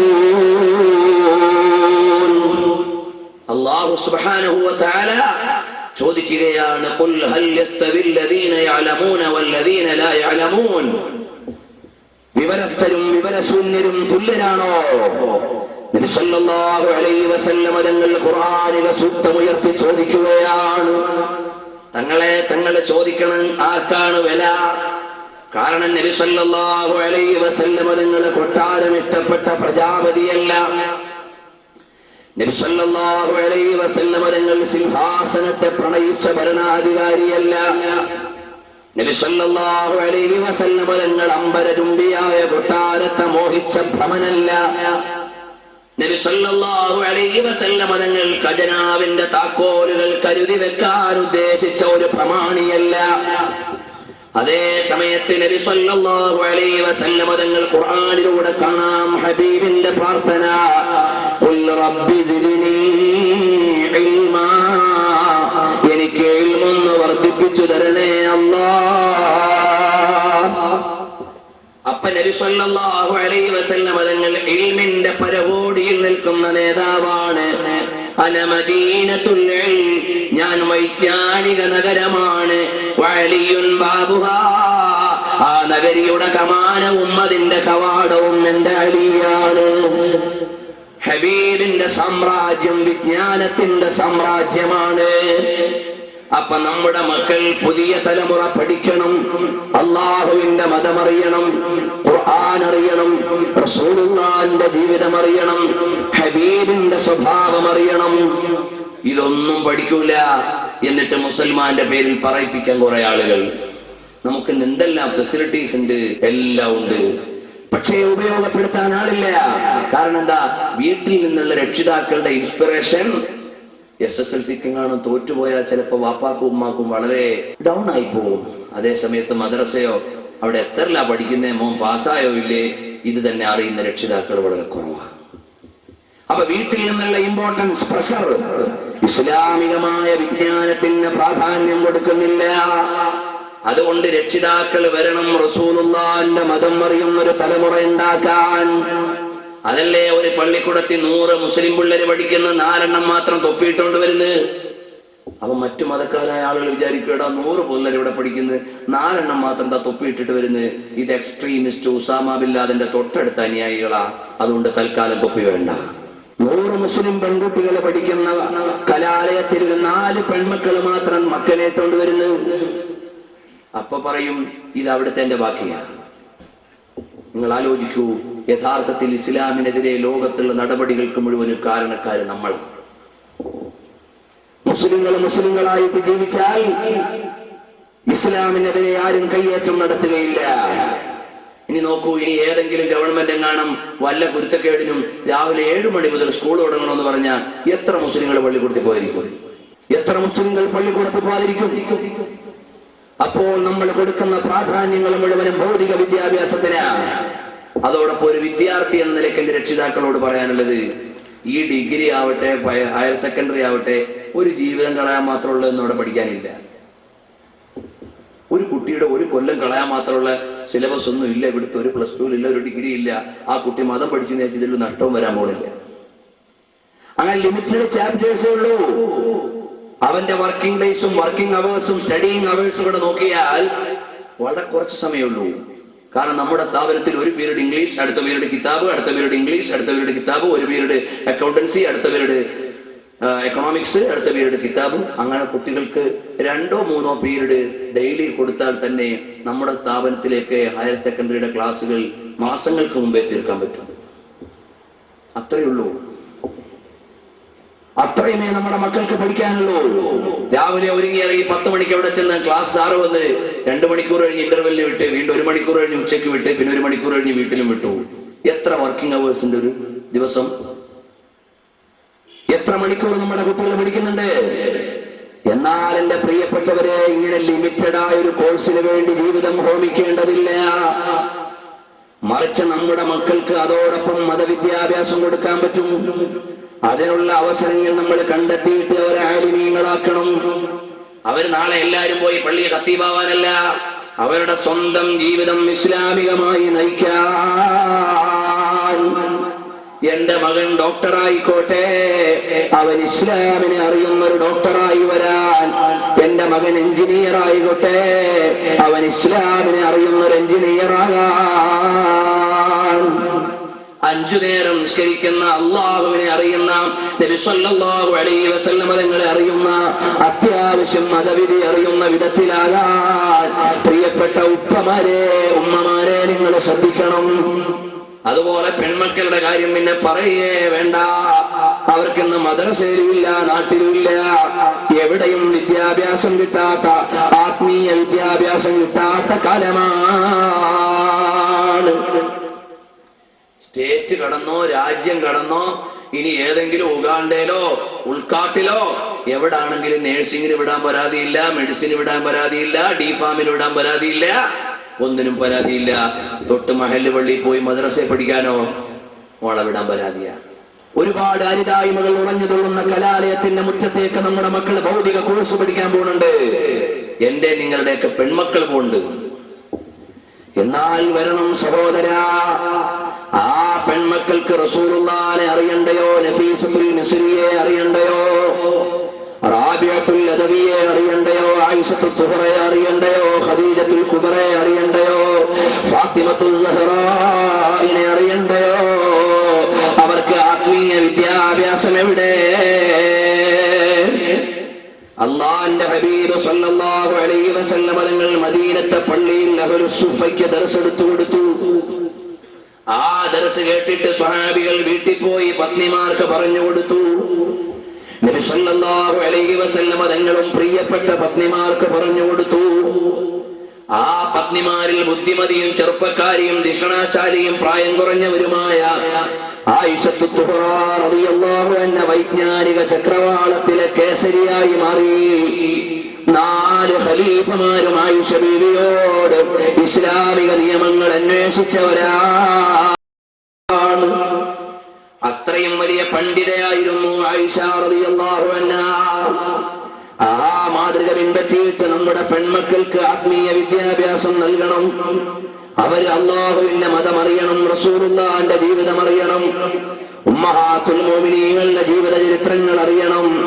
അതിനുള്ള അവസരം നമ്മൾ നൽകിയിട്ടുണ്ടോ പ്രിയപ്പെട്ട സഹോദരാ? അപ്പോൾ നബി സല്ലല്ലാഹു അലൈഹി വസല്ലം ആ ലോകത്തിന്റെ നേതാവായ സല്ലല്ലാഹു അലൈഹി വസല്ലം തങ്ങൾ പഠിപ്പിച്ച ഇൽമിന്റെ വഴിയിലേക്ക് വരണം. ആത്മീയമായ നവജാഗരണം നമ്മുടെ പുതിയ തലമുറയുടെ മനസ്സിൽ ഉണ്ടാകണം. ഇന്നത്തെ പിള്ളേര് കുറ്റക്കേട് കാണിക്കുന്നതിന് കുറ്റമെന്ന് പറഞ്ഞിട്ട് കാര്യമില്ല. അവർക്ക് ഇവിടെയുള്ള കള്ള് ഹറാമാണെന്ന്, ഗൗരവത്തോടെ നിഷിദ്ധമാണെന്ന് പറയുന്ന ഒരു ക്ലാസ് ജീവിതത്തിൽ കേട്ടിട്ടില്ലാത്ത മുസ്ലിം കുട്ടികളുണ്ടാവും. എവിടുന്ന് കേൾക്കാനാ? വഴുത് കേൾക്കാൻ വരുന്നൊരു കുറവ്. ഇസ്ലാമികമായ ആശയങ്ങൾ പഠിക്കാൻ സമയമില്ല, ഖുർആൻ പഠിക്കാൻ നേരമില്ല, ഹദീസ് പഠിക്കാൻ നേരമില്ല. അവർ സമൂഹത്തിന്റെ ട്രെൻഡിനനുസരിച്ച് പോവുക. എന്നിട്ട് ഇസ്ലാമിക നിയമം പറഞ്ഞാൽ അവർക്ക് ഉൾക്കൊള്ളാൻ പറ്റാത്ത വിധത്തിലേക്ക് പുതിയ തലമുറ പോയി. എന്നാൽ പ്രിയപ്പെട്ടവരെ, വരണം വിജ്ഞാനത്തിന്റെ വഴിയിലേക്ക്. നമ്മുടെ പുതിയ തലമുറ രക്ഷപ്പെടാനുള്ള വഴി അതാണ്. ഒന്നാമതായി അൽ ഈമാനു ബില്ലാഹ്, രണ്ടാമതായി അല്ലാഹുവിന്റെ പരിശുദ്ധമായ ഇൽമുള്ളവനായാൽ അവന്റെ മനസ്സിൽ വന്നുപോയി സ്വകാര്യ മുറിയിൽ, അതാ ഡൽഹിയിലോ ബോംബെയിലോ പൂനെയിലോ രത്നഗിരിയിലോ ഇനി ചെന്നൈയിലോ അല്ലെങ്കിൽ ബാംഗ്ലൂരിലോ മാംഗ്ലൂരിലോ എവിടെങ്കിലും ഒരു സ്ഥലത്ത് പോയി റൂം എടുത്തപ്പോൾ അവിടെ വൃത്തികെട്ട സാഹചര്യമുള്ള റൂമാണെങ്കിൽ മനസ്സിൽ ഈമാനുള്ള മകൻ വഴികേടായി പോയില്ല. കാരണം എന്താ? ഇപ്പൊ ഇന്റർനാഷണൽ ഹോട്ടലുകളിലൊക്കെ കൗണ്ടറിൽ തന്നെ എല്ലാ ഹറാമും ലഭ്യമാണ്. തൊട്ട് കാണിക്കുന്ന കുപ്പിയും ഫോട്ടോ കാണിക്കുന്ന പെണ്ണും റൂമിൽ വരുന്ന ഹോട്ടലുകളായി വളർന്നു വരുന്നത്. ഇതുപോലെ വന്നുകൊണ്ടിരിക്കുന്ന സംസ്കാരത്തിൽ നമ്മുടെ മക്കളെ പെടാതിരിക്കണമെങ്കിൽ പ്രിയപ്പെട്ടവരെ കടന്നു വരണം. പരിശുദ്ധമായ ഹദീസ് പറഞ്ഞില്ലയോ, ലതത്തബിഅന്ന സനനല്ലദീന മിൻ ഖബ്ലികും, നിങ്ങളുടെ മുമ്പുള്ളവരുടെ ചര്യകളെ നിങ്ങൾ ഇങ്ങനെ പിൻപറ്റിക്കൊണ്ടിരിക്കും. ശിബറൻ ബിശിബറിൻ വദിറാൻ ബിദിറാ, മുഴത്തിനു മുഴം ചാണിനു ചാൺ നിങ്ങളുടെ സമുദായം ഏറ്റെടുക്കും. ഈ തലമുറകളെ, പുതിയ തലമുറ ഇങ്ങനെ പരിഷ്കാരം ഏറ്റെടുത്തുകൊണ്ടിരിക്കും. ഏതുവരെ എന്നറിയുമോ? ലൗ ദഖലൂ ഫീ ജുഹരി റബ്ബിൽ ലദഖൽതും, ഒരു ഉടുമ്പിന്റെ മടയിലാണ് യൂറോപ്യൻ കിടക്കുന്നതെങ്കിൽ നമ്മുടെ മക്കളും അവിടെ പോയി കിടക്കും. ചില പാൻസ് ഒക്കെ കാണുമ്പോൾ തോന്നും ഇതെങ്ങാണോ ഉടുമ്പിന്റെ മടയെന്ന്. അതുപോലത്തെ പാൻസ് നമ്മുടെ കുട്ടികളിട്ടുണ്ട് നടക്കുന്ന കാലം. അങ്ങനെ അവര് കടക്കുന്ന സ്ഥലത്തെല്ലാം കടക്കുന്നതാണ്. എന്നിട്ടോ ലൗ ജാമ ഇംറഅതൻ ഫീ ത്വരീഖ്, ഒരു വഴിയിൽ വെച്ചുകൊണ്ട് പെണ്ണിനെ പരസ്യമായി വ്യഭിചരിക്കുന്ന കാലം വന്നാൽ അതും ഈ വരുന്ന തലമുറ ഏറ്റെടുക്കുന്നതാണ്. അങ്ങനെ സ്റ്റെപ്പ് ബൈ സ്റ്റെപ്പായി ഫോളോ ചെയ്യുന്നതാണ്. ഒരു നിവേദനത്തിൽ കാണാം, ഉമ്മാനെ സമീപിക്കുന്നു തെറ്റായി. അങ്ങനത്തെ ഒരു ചര്യയാണ് പടിഞ്ഞാറ് കൊണ്ടുവരുന്നതെങ്കിൽ അതും ഏറ്റെടുക്കാൻ ആളുണ്ടാകുന്നതാണ്. അപ്പോഴാണ് ചോദിക്കുന്നു സഹാബ കിറാം, അല്ലയോ നബിയേ, ആൽ യഹൂദു വന്നസ്വാറാ, അത് ക്രൈസ്റ്റും ജ്യൂസുമാണോ? നഅം എന്ന് മുഹമ്മദ് റസൂലുള്ളാഹി. അപ്പോൾ പടിഞ്ഞാറിന്റെ സംസ്കാരം, the real taste of Europe, the real style of America, നമ്മുടെ മക്കളുടെ തലയ്ക്ക് ഭ്രാന്ത് പിടിച്ചു പോയത് അങ്ങനെയല്ലേ? വരൂ മോനെ, ലോകത്തെ ഏറ്റവും ഉദാത്തമായ മാതൃക ഏതാണ്? ഏറ്റവും വലിയ റോൾ മോഡൽ നൽകിയ നേതാവാരാണ്? ലഖദ് കാന ലകും ഫീ റസൂലില്ലാഹി ഉസ്വത്തുൻ ഹസന, the best model, the role model of mankind, Muhammad Rasulullah sallallahu alaihi wasallam. നബി സല്ലല്ലാഹു അലൈഹി വസല്ലം തങ്ങളെ മാതൃകയായി പിൻപറ്റാൻ ശ്രമിക്കണം. അള്ളാഹുവിന്റെ റസൂലിന്റെ ചര്യ ഒരു കാലഘട്ടത്തിന്റെയും കടന്നുവരവുകൾക്ക് അതിജീവിക്കാൻ പറ്റാത്ത അത്രയും അപ്ഡേറ്റഡ് ആണ്. അപ്പൊ റസൂലുള്ളാഹി സ്വല്ലല്ലാഹു അലൈഹി വസല്ലം ചര്യയോട് നമ്മുടെ മക്കളുടെ മനസ്സിൽ മഹബത്ത് ഉണ്ടാക്കി കൊടുക്കേണ്ട വാപ്പായ ചവിട്ടിത്തേക്കുന്ന പാൻസ് വാങ്ങി കൊടുത്തിട്ട് ഇങ്ങനെ മോനെ കണ്ട് സന്തോഷിക്കണത് എവിടുക്കാ വാപ്പ പോണത്? അള്ളാഹുവിന്റെ റസൂൽ സ്വല്ലല്ലാഹു അലൈഹി വസല്ലം തങ്ങളുടെ സംസ്കാരം പഠിപ്പിച്ചു കൊടുക്കേണ്ട വാപ്പയാണ്. വല പോലെയുള്ള കുപ്പായം മോക്ക് വാങ്ങി കൊടുത്തിട്ട് ഇങ്ങനെ സന്തോഷിക്കണത്. നിങ്ങൾ വാങ്ങിക്കൊടുത്ത പണത്തിന് കണക്ക് അവതരിപ്പിക്കണം പടച്ചവന്റെ കോടതിയിൽ. പരിപാലിച്ച മോളുടെ മേലിൽ ഉത്തരവാദിത്വമുണ്ട്. അള്ളാഹുവിന്റെ കോടതിയിൽ കണക്ക് പറയണം. വെറുതെ വിടണ പരിപാടിയില്ല. നിങ്ങൾ വിചാരിച്ചു പോയോ അല്ലാഹു സുബ്ഹാനഹു വ തആല മണ്ടനാണെന്ന്? അല്ലാഹ് ഒരു നിയമം വെക്കുക, നിങ്ങൾ തോന്നും പോലെ ജീവിക്കുക, നാളെ വരുമ്പോ സ്വർഗം തരിക.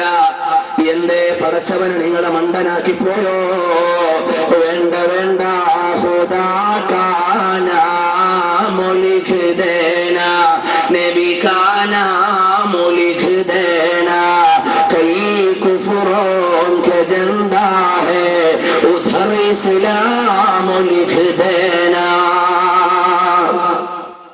എവിടെയാണോ അരുതായ്മയുടെ അഴുക്കുള്ളത്, എവിടെയാണോ വിസമ്മതത്തിന്റെ കറയുള്ളത്, എവിടെയാണോ സ്വീകാര്യതയില്ലായ്മ വരുന്നത്, അവിടെയെല്ലാം വെളിച്ചത്തെയും പ്രഭാവത്തെയും പടച്ചവനെയും ഹബീബിനെയും ഒക്കെ അടയാളപ്പെടുത്താനുള്ളവരാണ് നമ്മൾ. നമ്മൾ ലോകത്തിന് മുഴുവനും സമാധാനം കൊടുക്കേണ്ടവരാണ്. അവരാരുടെ ഉറക്കം കെടുത്തേണ്ടവരല്ല. നമ്മുടെ രാജ്യത്ത് നമ്മൾ സമാധാനമുള്ളവരാവണം.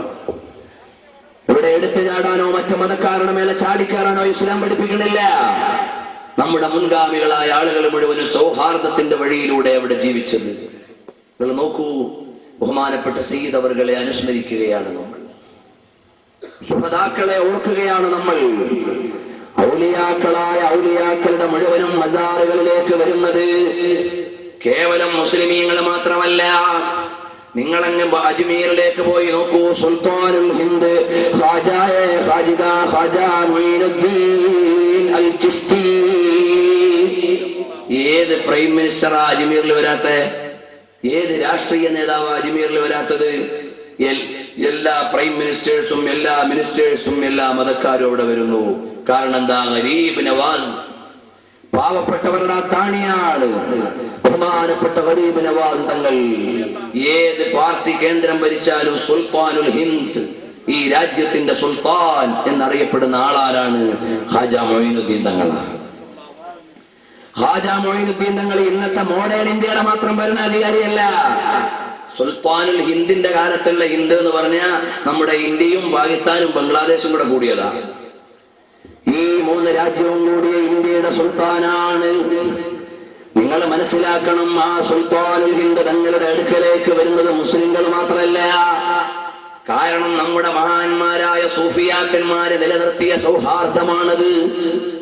മനുഷ്യനെ മനുഷ്യനായി കാണാനുള്ള വിശാല മനസ്സ്, ജീവികളുടെ മൂല്യം തിരിച്ചറിയാനുള്ള വിശാല മനസ്സ്, അതാണ് ബഹുമാനപ്പെട്ട അഹ്മദുൽ കബീർ അർ-റിഫായി റളിയല്ലാഹു അൻഹു. ആ റിഫായി ശൈഖ് റളിയല്ലാഹു അൻഹു പട്ടിക്ക് സേവനം ചെയ്തു കൊടുത്തു. രോഗിയായ പട്ടിക്ക് പരിചരണം നൽകി. അത് എന്നെപ്പോലെ ജീവനുള്ളൊരു ജന്തു അല്ലേ എന്ന് വിചാരിച്ചു. അതാണ് ഇസ്ലാം പഠിപ്പിക്കുന്ന ജീവബോധം. അതാണ് ഇസ്ലാം പഠിപ്പിക്കുന്ന സഹജീവി ബോധം. അതാണ് ഇസ്ലാം പഠിപ്പിക്കുന്ന മനുഷ്യത്വ ദർശനം. അതിന്റെ അർത്ഥം എല്ലാ മതക്കാരും ഒരു മതമാവണമെന്നല്ല. അപ്പൊ ഇവിടെ മതനിരപേക്ഷതയാവുക. ഇവിടെ വേണ്ടത് എല്ലാ മതക്കാരും മതം ഇല്ലാതാകണമെന്നുള്ള ഏക സിവിൽ കോഡല്ല. ഇവിടെ വരേണ്ടത് ഇന്ത്യ എന്ന് പറഞ്ഞാൽ ഇവിടെ എല്ലാ മതക്കാർക്കും പ്രവർത്തിക്കാനും ജീവിക്കാനും പ്രചരിപ്പിക്കാനും സ്വാതന്ത്ര്യമുള്ള രാജ്യമാണ് ഇന്ത്യ. ഇവിടെ ഹൈന്ദവനും ക്രൈസ്തവനും ബൗദ്ധനും ജൈനനും സൊറാസ്ട്രിയനും ഹിന്ദുവിനും മുസ്ലിമിനും മതമുള്ളവനും ഇല്ലാത്തവനും റാഷണലിസ്റ്റിനും നാഷണലിസ്റ്റിനും ഇനി അഗ്നേയവാദിക്കും യുക്തിവാദിക്കും നിരീശ്വരവാദിക്കും എല്ലാം സ്വാതന്ത്ര്യമുള്ള രാജ്യം. ഈ രാജ്യത്ത് ജീവിക്കുമ്പോൾ രാജ്യത്തിന്റെ നിയമങ്ങളെ പാലിക്കണം. ഇവിടെ സമാധാനത്തിന് വേണ്ടി നിലകൊള്ളണം. അതാണ് ഇസ്ലാമിന്റെ പാഠം. എവിടെയും ഫിത്തനുണ്ടാക്കാൻ ഇസ്ലാം പഠിപ്പിക്കണില്ല.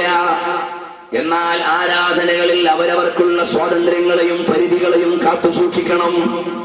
ഇന്ത്യയും പാകിസ്ഥാനും ഒരു ദിവസം സ്വാതന്ത്ര്യം കിട്ടിയത്. ഹിന്ദുസ്ഥാൻ ഓർ പാകിസ്ഥാന് പടോസി ഹേ ഹം, നമ്മളെല്ലാം അയൽവാസികളാ. ശരി, എന്നാൽ ഓഗസ്റ്റ് 15 പാകിസ്ഥാനിൽ കൊണ്ടുപോയി ഇന്ത്യയുടെ പതാക നാട്ടാൻ പറ്റുമോ? പറ്റൂല. ഓഗസ്റ്റ് 15 ഇന്ത്യയിൽ കൊണ്ടുവന്ന പാകിസ്ഥാനി കൊണ്ടുപോയി ഇന്ത്യയുടെയോ അങ്ങോട്ടും ഇങ്ങോട്ടും ഞങ്ങൾ സ്വാതന്ത്ര്യത്തിലാന്ന് പറഞ്ഞ് അന്ന് പതാക ഉയർത്താൻ പറ്റുമോ? നിയമപ്രകാരം തെറ്റാണ്. എന്നതുപോലെ ഓരോ മതക്കാരും അവരവരുടെ മതത്തിന്റെ ആചാരങ്ങളെ അനുസരിച്ച് നിഷ്ഠയോടെ ജീവിക്കുന്നു. പരസ്പരം കയ്യേറ്റം നടത്താനോ അതിൽ കൈമാറ്റം ചെയ്യാനോ പാടില്ല. അതുപോലെ നിഷ്ഠയോടെ ജീവിക്കുന്നവരായി നമ്മൾ മാറണം. പ്രിയപ്പെട്ടവരെ, ഞാൻ നീട്ടിക്കൊണ്ടുപോകുന്നില്ല.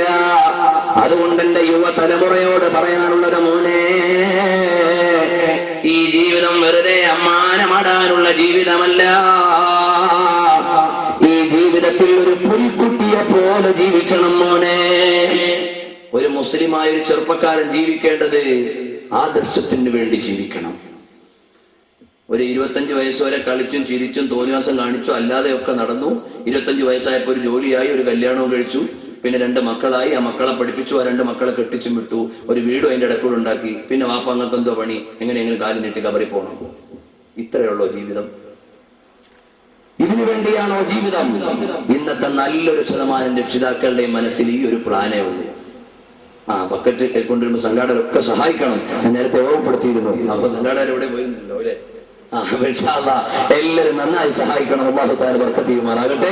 നമ്മുടെ ഈ പ്രവർത്തനം നടത്തുന്ന സംഘാടകർക്കെല്ലാം, കമ്മിറ്റിക്കൊക്കെ അല്ലാഹു ഖൈർ നൽകുമാറാകട്ടെ. അപ്പോൾ നമ്മൾ മനസ്സിലാക്കേണ്ട, നമ്മുടെയൊക്കെ മനസ്സുകളിലുള്ള സ്വപ്നം, ഒരു മനുഷ്യന്റെ, ഇന്നത്തെ സാധാരണക്കാരനായ മനുഷ്യന്റെ ജീവിത പദ്ധതി ഇത്രയേ ഉള്ളൂ. ഒരു ജോലിയാവണം, ഒരു വിവാഹം കഴിക്കണം, ഒരു വീട് വെക്കണം, 2 മക്കൾ വേണം, അവരെ പഠിപ്പിക്കണം, അവരെ കെട്ടിച്ചയക്കണം, പിന്നെ കാലം നീട്ടി കബറിൽ പോകണം. നമ്മുടെ ജീവിതത്തിന്റെ അജണ്ട അതിനല്ല. അതൊക്കെ സെക്കൻഡറി കാര്യങ്ങളാണ്. നമ്മുടെ ഈ ജീവിതത്തിന്റെ പരമമായ ലക്ഷ്യം സ്വർഗം നേടാൻ പറ്റുന്ന ജീവിതം നയിക്കണം. അതാണ് നമ്മുടെ മെയിൻ ലക്ഷ്യം. നമ്മുടെ മുഖ്യ ലക്ഷ്യം അതാണ്. അതിനാവശ്യമായ സഹായങ്ങളാണ്. ഈ ലോകത്ത് ജീവിച്ച് ആരാധന ചെയ്യണമെങ്കിൽ ഒരു വീട്, ഇവിടെ സത്യമായി ജീവിക്കണമെങ്കിൽ സഹകാരി, നമ്മുടെ സന്താന പരിപാലനം നടക്കണമെങ്കിൽ, അല്ലെങ്കിൽ നമ്മുടെ വംശവർദ്ധനവ് നടക്കണമെങ്കിൽ സന്താന ഉത്പാദനം തുടങ്ങി നമ്മുടെ ജീവിതത്തിന്റെ രണ്ടാം നിലയിലുള്ള കാര്യങ്ങളാണ് നമ്മുടെ ഈ നിത്യജീവിതത്തിലുള്ള ആക്ടിവിറ്റീസുകൾ. പക്ഷേ നമ്മൾ ലക്ഷ്യം മറക്കുകയാണ്, ജീവിക്കുകയാണ്. മോനെ, ബഹുമാനപ്പെട്ട സയ്യിദുനാ മുഹമ്മദുർ റസൂലുള്ളാഹ് സ്വല്ലല്ലാഹു അലൈഹി വസല്ലം തങ്ങൾ ബഹുമാനപ്പെട്ട അബ്ദുല്ലാഹ് ഇബ്നു ഉമർ റളിയല്ലാഹു അൻഹുവിന്റെ അടുക്കലേക്ക് വരികയാണ്. പുറത്തുനിന്ന് തടകിയിട്ട് പറയുകയാണ്, യാ അബ്ദല്ലാഹ് കുൻ ഫിദ്ദുനിയാ കഅന്നക ഗരീബ് ഔ ആബിറു സബീൽ. മോനെ, നീ ഇവിടെ ഒരു വിദേശിയെ പോലെ ജീവിക്കണം, നീ ഒരു വഴിയാത്രക്കാരനെ പോലെയാകണം. നബി സല്ലല്ലാഹു അലൈഹി വസല്ലം തങ്ങൾ പറഞ്ഞിട്ട് പോയത് മാത്രമല്ല, ഉമർ ബിൻ ഖത്താബ് റളിയല്ലാഹു അൻഹു നിവേദനം ചെയ്യുന്നു. അതുപോലെ മറ്റു പല നിവേദകന്മാരും ഉദ്ധരിച്ചിട്ടുണ്ട്. നബി സല്ലല്ലാഹു അലൈഹി വസല്ലം തങ്ങൾ ഒരു ദിവസം കിടക്കുകയാണ്. ഇമാം തുർമുദി ഉദ്ധരിക്കുന്നു ഇബ്നു മസ്ഊദ് റളിയല്ലാഹു അൻഹു. നബി സല്ലല്ലാഹു അലൈഹി വസല്ലം തങ്ങൾ നാമ റസൂലുള്ളാഹി സല്ലല്ലാഹു അലൈഹി വസല്ലം അലാ ഹസീർ, ഈത്തപ്പനയുടെ ഓല കൊണ്ടുണ്ടാക്കിയ ഒരു തടുക്കിൽ, ഒരു പനമ്പിൽ നബി സല്ലല്ലാഹു അലൈഹി വസല്ലം തങ്ങൾ കിടക്കുകയാണ്. ആ ഹബീബ് റസൂലുള്ളാഹി സ്വല്ലല്ലാഹു അലൈഹി വസല്ലം തങ്ങളുടെ റോസാ പുഷ്പം പോലെയുള്ള ഭൂമേനി ആ പായിൽ നിന്ന് എഴുന്നേറ്റിരുന്നപ്പോ സ്വഹാബാ കിറാമിന്റെ മുമ്പിലേക്ക് നോക്കുമ്പോ അള്ളാന്റെ ഹബീബിന്റെ ശരീരത്തിൽ അതാ ചുവന്ന അടയാളങ്ങളാണ്. അപ്പോഴാണ് അള്ളാന്റെ ഹബീബിനോട് ചോദിക്കുന്നു, യാ റസൂലല്ലാഹ്, അനുരാഗത്തിന്റെ ആത്മലയങ്ങൾ കൊണ്ട് മാനവികതയുടെ മനതലങ്ങളിൽ സ്ഥിരസ്ഥാനമേറ്റെടുത്ത ലോകത്തിന്റെ നേതാവായ ഹബീബ് സല്ലല്ലാഹു അലൈഹി വസല്ലം തങ്ങളോട് ചോദിക്കുന്നു, യാ റസൂലല്ലാഹ്, ഒരു വിരിപ്പിട്ടിട്ട് കിടക്കാൻ പറ്റുമായിരുന്നില്ലേ? ഒരു നല്ല വിരിപ്പിട്ടിട്ട് കിടന്നിരുന്നെങ്കിൽ ഈ ശരീരത്തടയാളം വരൂലായിരുന്നു. അവിടുന്ന് എന്തിനാണ് നബിയെ അല്ലാതെ കിടക്കുന്നത്? അപ്പോഴാണ് പരിത്യാഗത്തിന്റെ പര്യായമായി ലോകത്തോടുള്ള ഭ്രമങ്ങൾ മുഴുവനും മാറ്റിവെച്ച ഹബീബ് പറയുകയാണ്, മാലീ വലിദ്ദുനിയാ മാ അന ഫിദ്ദുനിയാ കഇല്ലാ കറായിദാകിബിൻ ഇസ്തദല്ല തഹത ശജറത്തിൻ സുമ്മ തറകഹാ. എനിക്കിതൊന്നും വേണ്ട അനുയായികളെ. മാ അന ഫിദ്ദുനിയാ, ഞാൻ ഈ ദുനിയാവിലല്ല. ഇല്ലാ കറാക്കിബിൻ, ഞാനൊരു യാത്രക്കാരനെ പോലെ മാത്രമാണ്. ഒരു മരത്തിന്റെ തണലിൽ തണൽ കൊണ്ടു, അല്പം കഴിഞ്ഞപ്പോൾ അത് ഒഴിവാക്കിയിട്ട് യാത്ര തുടർന്നു എന്നതുപോലെ ഞാനൊരു കേവലം യാത്രികനാണ്. ഇവിടെ സ്ഥിരതാമസത്തിന് വന്ന ആളല്ല. അതുകൊണ്ട് എനിക്കിവിടെ കൊട്ടാരങ്ങളോ വിരിപ്പുകളോ പരവതാനികളോ ഒന്നും ആവശ്യമില്ല എന്ന് പറഞ്ഞുകൊണ്ട് നബി സല്ലല്ലാഹു അലൈഹി വസല്ലം തങ്ങൾ ആ പവിത്രമായ ജീവിതത്തിന്റെ തുറന്ന അധ്യായം അങ്ങ് പറയുമ്പോഴാണ് ഇമാം മുസ്ലിം റളിയല്ലാഹു അൻഹു സമാനമായ ഹദീസ് ഉദ്ധരിക്കുന്നുണ്ട്. നുഅ്മാൻ ഇബ്നു ബശീറിൽ നിന്ന് ബഹുമാനപ്പെട്ട ഉമർ ബിൻ ഖത്താബ് റളിയല്ലാഹു അൻഹു ഇതേ ആശയം നിവേദനം ചെയ്തിട്ടുണ്ട്. എന്നാൽ ബഹുമാനപ്പെട്ട ഇമാം ബുഖാരിയും മുസ്ലിമും അബൂ സഈദ് അൽ ഖുദരിയിൽ നിന്ന് നിവേദനം ചെയ്യുന്ന ഹദീസിൽ കാണാം, ജലസ റസൂലുള്ളാഹി സ്വല്ലല്ലാഹു അലൈഹി വസല്ലം അലൽ മിമ്പരി, നബി സ്വല്ലല്ലാഹു അലൈഹി വസല്ലം തങ്ങൾ ഒരു നാൾ മിമ്പറിന്റെ മേലെ ഇരുന്നു. വജലസ്നാ ഹൗലഹു, ഞങ്ങളെല്ലാം ചുറ്റുവട്ടത്തിൽ വന്നിരുന്നു. അപ്പോൾ നബി സല്ലല്ലാഹു അലൈഹി വസല്ലം തങ്ങൾ പറയാണ്, എനിക്ക് നിങ്ങളുടെ മേൽ ഭയമുള്ളത് മറ്റൊന്നുമല്ല, ഞാൻ മാ ഖാഫു അലൈക്കും മിൻ ബഅദി, എനിക്ക് ശേഷം അഥവാ എന്റെ വഫാത്തിന് ശേഷം നിങ്ങളെക്കുറിച്ച് എനിക്ക് പേടിയുള്ളത്, ദുനിയാവ് നിങ്ങൾക്കിങ്ങനെ തുറക്കപ്പെടുമ്പോൾ അതിൽ നിങ്ങൾ പെട്ടുപോകുമെന്ന പേടിയല്ലാതെ വേറെ പേടിയില്ല. അപ്പൊ നമ്മളോ പണ്ട് ജീവിക്കാൻ കഷ്ടപ്പെട്ട് അധ്വാനിച്ച് ജീവിച്ചിരുന്ന കാക്കാക്ക് നിക്കരിക്കാൻ നേരം കിട്ടി. ഇന്നെല്ലാ സൗകര്യമുള്ള നമുക്ക് നിക്കരിക്കാൻ നേരമില്ല. പണ്ട് പാടത്ത് പോയി പണിയെടുത്തുകൊണ്ട് നിന്ന കർഷകന്മാർക്ക് നിസ്കരിക്കാൻ സമയമുണ്ടായിരുന്നു. ഇന്ന് നമുക്ക് നിസ്കരിക്കാൻ നേരമില്ല. നമ്മൾ ബിസിയിലാണ്. ഇന്ന് LKG-കാരനായ കുട്ടിക്കും ബിസിയാ, അവനും മൊബൈലിന് അഡിക്റ്റാ, അവനും ഇന്റർനെറ്റിന് അഡിക്റ്റാ, അവനും മോഡേൺ ടെക്നോളജിയുടെ അടിമയാ, അവന് സമയമില്ല. അപ്പോൾ അങ്ങനെ ആകാൻ പാടില്ല മോനെ. നീ തുറക്കപ്പെട്ട ദുനിയാവിൽ വഞ്ചിക്കപ്പെടാൻ പാടില്ല. എന്റെ ചെറുപ്പക്കാരോട് പറയാനുള്ളത്, മോനെ, കരുത്ത് ഒഴുക്കിനെതിരെ നീന്തുമ്പോഴാണ് കരുത്ത്. ഒരു ഒഴുക്കിനിങ്ങനെ കിടക്കാൻ കരുത്തൊന്നും വേണ്ട, അങ്ങ് പോയാ മതി. എല്ലാ ജനങ്ങളും സത്യത്തിന് മുഖം തിരിഞ്ഞു നിൽക്കുമ്പോൾ ഈ സത്യത്തിന്റെ പടയാളിയാകണം. നമ്മുടെ മക്കളുടെയൊക്കെ സംസ്കാരം, ഡ്രസ്സിംഗ് സ്റ്റൈൽ, ഹെയർ സ്റ്റൈൽ മുഴുവനും മദീനയോട് ചേർത്ത് വെക്കണം. പക്ഷെ വാപ്പാക്കുമ്മാക്കൊന്നും ഇപ്പൊ അതിൽ വലിയ ഇൻട്രസ്റ്റും ഇല്ല, പറഞ്ഞിട്ട് കാര്യമില്ല, ലോകത്തിന്റെ പിടുത്തമൊക്കെ വിട്ടുപോയി. നമ്മൾ വരണം, ഇസ്ലാമിക സംസ്കൃതിയിലേക്ക് വരണം. ആ സംസ്കൃതിയിലേക്ക് വരാൻ നബി സല്ലല്ലാഹു അലൈഹി വസല്ലം തങ്ങളെ പ്രണയിച്ച് അറിയണം. അള്ളാന്റെ ഹബീബ് ആരാണെന്ന് അറിയണം മോനെ. റഹ്മത്തുൽ ലിൽ ആലമീൻ മുസ്തഫ ജാന റഹ്മത്ത് പേ ലാഖോ സലാം, ശമഅ ബദ് മേ ഹിദായത്ത് പേ ലാഖോ സലാം, ശഹരിയാരേ ഇറം താജുദാരേ ഹറം നൗബഹാരേ ശഫാഅത്ത് പേ ലാഖോ സലാം. അല്ലാഹുവിന്റെ ഹബീബ് സല്ലല്ലാഹു അലൈഹി വസല്ലം തങ്ങളെ അറിയണം. ലോകത്തിന്റെ നേതാവാണ്. സുബ്ഹ തൈബ മേ ഹുയി പഠതാ ഹെ ബാടാ നൂർ കാ ആയാ ഹെ താരാ നൂർ കാ ആയാ ഹെ സാരാ നൂർ കാ. നബി സല്ലല്ലാഹു അലൈഹി വസല്ലം തങ്ങളുടെ സാന്നിധ്യം നമ്മുടെ മക്കളുടെ കൽബിലേക്ക് വന്നാൽ, നമുക്ക് തുച്ഛേ പാത്തേ ഹേ സബ് പാനേ വാലേ മേരാ ദിൽ ഭീ ചമകാ ദേ ചമകാനേ വാലേ. ലോകം മുഴുവനും വെളിച്ചമുണ്ടാക്കുന്ന നേതാവ്, തമസ്സുൽ നിന്ന് ജ്യോതിസ് ഉയർത്തുന്ന നേതാവ്, റഹ്മത്തുൽ ലിൽ ആലമീൻ മുഹമ്മദുർ റസൂലുള്ളാഹ് സല്ലല്ലാഹു അലൈഹി വസല്ലം തങ്ങൾ. അതുകൊണ്ടാ റസൂലുള്ളാഹിനെ സ്നേഹിച്ചിട്ട് നമ്മൾ വരണം. സ്വഹാബത്തിന്റെ വഴിയിലൂടെ വരണം, ഇമാമീങ്ങളുടെ വഴിയിലൂടെ വരണം. അറിയുമോ, നബി സല്ലല്ലാഹു അലൈഹി വസല്ലം തങ്ങളെ അംഗീകരിച്ച ബഹുമാനപ്പെട്ട ഖബ്ബാബ് ബിനുൽ അറത്ത് റളിയല്ലാഹു അൻഹു, ആ ഖബ്ബാബ് ബിനുൽ അറത്ത് റളിയല്ലാഹു അൻഹുവിനെ മരുഭൂമിയിലേക്ക് കൊണ്ടുവന്ന് ഇസ്ലാം അംഗീകരിച്ചതിന്റെ പേരിൽ എന്റെ മുസ്ലിം ചെറുപ്പക്കാരൻ മനസ്സിരുത്തിയിട്ടൊന്ന് കേൾക്കണം. ഖബ്ബാബ് ബിനുൽ അറത്ത് റളിയല്ലാഹു അൻഹു കലിമ ചൊല്ലിയിട്ട് ഇസ്ലാം ഏറ്റെടുത്തതിന്റെ പേരിൽ മക്കയിലെ ചുട്ടുപൊള്ളുന്ന മണൽ ഭൂമിയിലേക്ക് തീതുപ്പുന്ന സൂര്യന്റെ താഴേക്ക് കൊണ്ടുവന്നു. എന്നിട്ട് വലിച്ചിഴയ്ക്കുകയാണ്. ബഹുമാനപ്പെട്ട ഖബ്ബാബ് റളിയല്ലാഹു അൻഹുവിനെ വലിച്ചിഴച്ചപ്പോൾ മഹാനവറുകൾക്ക് ഇരുമ്പിന്റെ ചുട്ടുകൊള്ളുന്ന ചട്ടയാണ് ധരിപ്പിച്ചിട്ടുള്ളത്.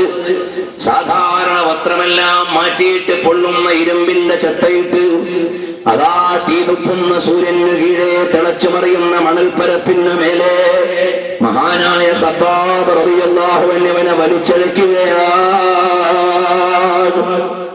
എന്നിട്ട് ചോദിക്കുന്നു, അല്ല മാ തഖൂലു ഫീ മുഹമ്മദിൻ, മുഹമ്മദ് നബി സല്ലല്ലാഹു അലൈഹി വസല്ലം തങ്ങളെ കുറിച്ച്, മുഹമ്മദ് നബിയെ കുറിച്ച് എന്താണ് നിന്റെ അഭിപ്രായം? ആ ചുട്ടുപൊള്ളുന്ന മണൽഭൂമിയിൽ കിടന്നുകൊണ്ട്, ഇത്രയും വലിയ ത്യാഗസുരഭിലമായ അവസ്ഥയിൽ കിടന്നുകൊണ്ട് മഹാനവറുകൾ പറയുകയാണ്, അബ്ദുല്ലാഹ് റസൂലുള്ളാഹ് ജാഅനാ ബിദീനിൽ ഹഖ് വൽ ഹുദാ ലിയുഖ്രിജനാ മിനൽ ളുലുമാതി ഇലൻ നൂർ. അത്രയും വലിയ തീതുപ്പുന്ന അന്തരീക്ഷത്തിൽ കിടക്കുമ്പോഴും ഖബ്ബാബ് ബിനുൽ അറത്ത് റളിയല്ലാഹു അൻഹു പറയാണ്, എന്റെ നേതാവ് ആരാണെന്നല്ലേ ചോദിച്ചത്? അല്ലാഹുവിന്റെ അടിമയാണ്, അല്ലാഹുവിന്റെ ദൂതനാണ്. നമ്മളെ വെളിച്ചത്തിലേക്ക് ഇരുട്ടിൽ നിന്ന് കൊണ്ടുപോയി വെളിച്ചത്തിലേക്ക് കൊണ്ടുവരാൻ വന്ന നേതാവാണ്. ജാഅനാ ബിൽ ഹുദാ,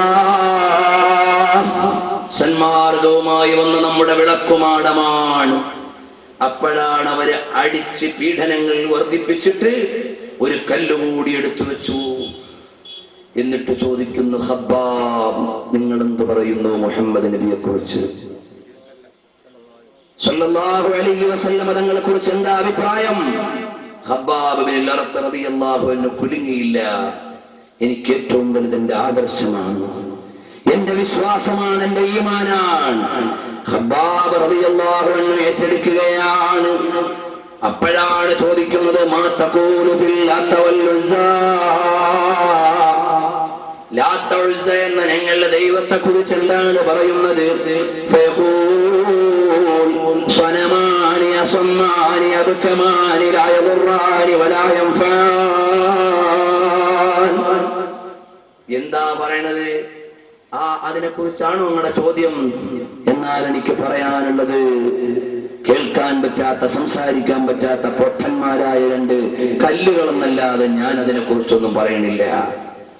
എന്റെ മനസ്സിലുള്ളത് ഏകനായ അള്ളാഹുവിനെ കുറിച്ചുള്ള വിശ്വാസം, അള്ളാഹുവിന്റെ ഹബീബ് സല്ലല്ലാഹു അലൈഹി വസല്ലം തങ്ങളോടുള്ള പ്രേമം. അപ്പൊ ആ ഈമാനിന്റെ വഴിയിലൂടെ വരുമ്പോഴേ ഈ ലോകത്തെ മാറ്റി എഴുതിയിട്ട് ചരിത്രം തിരുത്താൻ പറ്റൂ. അതുകൊണ്ട് മോനെ, ഏതെങ്കിലും ഒരു മൂലയിൽ കളിച്ചു നടന്നൊരു പൂച്ചയെ പോലെ ജീവിച്ചു മരിക്കേണ്ടവരല്ല നമ്മള്. അള്ളാഹിന്റെ ദീനിന്റെ സേവനം കൊണ്ടൊരു പുലിക്കുട്ടിയെ പോലെ ജീവിച്ചു മരിക്കണം. നമ്മൾ ഹുബൈബ് റളിയല്ലാഹു അൻഹുവിന്റെ കഥ പറഞ്ഞാൽ പോരാ, ഹുബൈബ് റളിയല്ലാഹു അൻഹുവിന്റെ ഈമാൻ ഏറ്റെടുക്കണം. സലാഹുദ്ദീൻ അയ്യൂബിയുടെ ചരിത്രം കേട്ടാ പോരാ, ഉയർത്തിപ്പിടിച്ച ആദർശത്തിന് വേണ്ടി നിലകൊള്ളണം. ഉമർ ബിൻ ഖത്താബ് റളിയല്ലാഹു അൻഹുവിന്റെ ചരിത്രം കേട്ടാ പോരാ, ആ ഉമർ ബിൻ ഖത്താബ് റളിയല്ലാഹു അൻഹു പഠിപ്പിച്ച സത്യത്തിന് വേണ്ടി നിലകൊള്ളണം. അതുപോലെ അല്ലാഹുവിന്റെ പവിത്രമായ ദീനിന് വേണ്ടി ഉയർത്തിപ്പിടിക്കാനുള്ള സിംഹഗർജനങ്ങളായി ജീവിതത്തിന്റെ വഴിയിൽ ഉയരണം. അല്ലാതെ ഈ ജീവിത സിനിമ കണ്ട് തീർക്കാനുള്ളതല്ല, കളിച്ചു തീർക്കാനുള്ളതല്ല, അമ്മാനാടി തീർക്കാനുള്ളതല്ല. ഇതിന്റെ ഓരോ ടൈമും ദിഖാത്തു ഖൽബിൽ മർഇ ഖായിലത്തുൻ ലഹു ഇന്നൽ ഹയാത ദഖായിഖു വസവാനി. നിന്റെ ഹാർട്ടിന്റെ ഓരോ ബീറ്റ്സുകളും, നിന്റെ ഹൃദയത്തിന്റെ ഓരോ ചലനങ്ങളും നിന്നോട് പറയുന്നത് ദിഖാത്തു ഖൽബിൽ മർഇ ഖായിലത്തുൻ ലഹു. നിന്റെ മനസ്സിന്റെ മിടിപ്പുകൾ, ഹൃദയത്തിന്റെ മിടിപ്പുകൾ നിന്നോട് പറയുന്നത് ഇന്നൽ ഹയാത ദഖായിഖു വസവാനി. ജീവിതം എന്ന് പറഞ്ഞാൽ മിനിറ്റ്സുകളും മൈക്രോ സെക്കൻഡ്സുകളും സെക്കൻഡ്സുകളും നാനോ സെക്കൻഡ്സുകളും മാത്രമാണ്. മോനെ, എന്നാണ് പഠിപ്പിച്ചു തരുന്നത് ഈ ജീവിതം. അതുകൊണ്ട് നീ നിന്റെ ഹൃദയത്തിന്റെ ചലനത്തിൽ നിന്ന് പാഠം ഉൾക്കൊള്ളണം. എന്റെ നിങ്ങളുടെയൊക്കെ കയ്യിലില്ലേ മൊബൈലിൽ കൗണ്ട് ഡൗൺ ടൈമർ ഉണ്ട്. നമ്മുടെയൊക്കെ മൊബൈലിൽ എടുത്തു വെക്കണം. അല്ലെങ്കിൽ സ്റ്റോപ്പ് വാച്ച് രണ്ടാലൊന്ന് എടുത്തു വെച്ചാൽ അറിയാൻ പറ്റും. എന്റെയും നിങ്ങളുടെയൊക്കെ ജീവിതത്തിൽ അള്ളാഹു നിശ്ചയിച്ചൊരു സമയമുണ്ട്. അതിൽ നിന്ന് ഇങ്ങനെ കൊഴിഞ്ഞുകൊണ്ടിരിക്കുക, ഡൗൺ ചെയ്തുകൊണ്ടിരിക്കുക.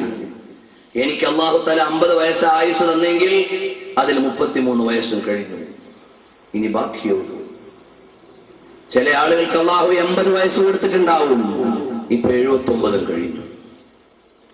ചില ആളുകൾക്ക് അല്ലാഹു 40 വയസ്സ് കൊടുത്തിട്ട് 39.75 കഴിഞ്ഞു. നമ്മൾ അറിയുന്നില്ല. അപ്പൊ നമ്മൾ ആ ജീവിതത്തെ കൃത്യമായി മനസ്സിലാക്കണം. ആ ജീവിതത്തെ മനസ്സിലാക്കിയിട്ട് നമ്മൾ ജീവിക്കണം സഹോദരാ.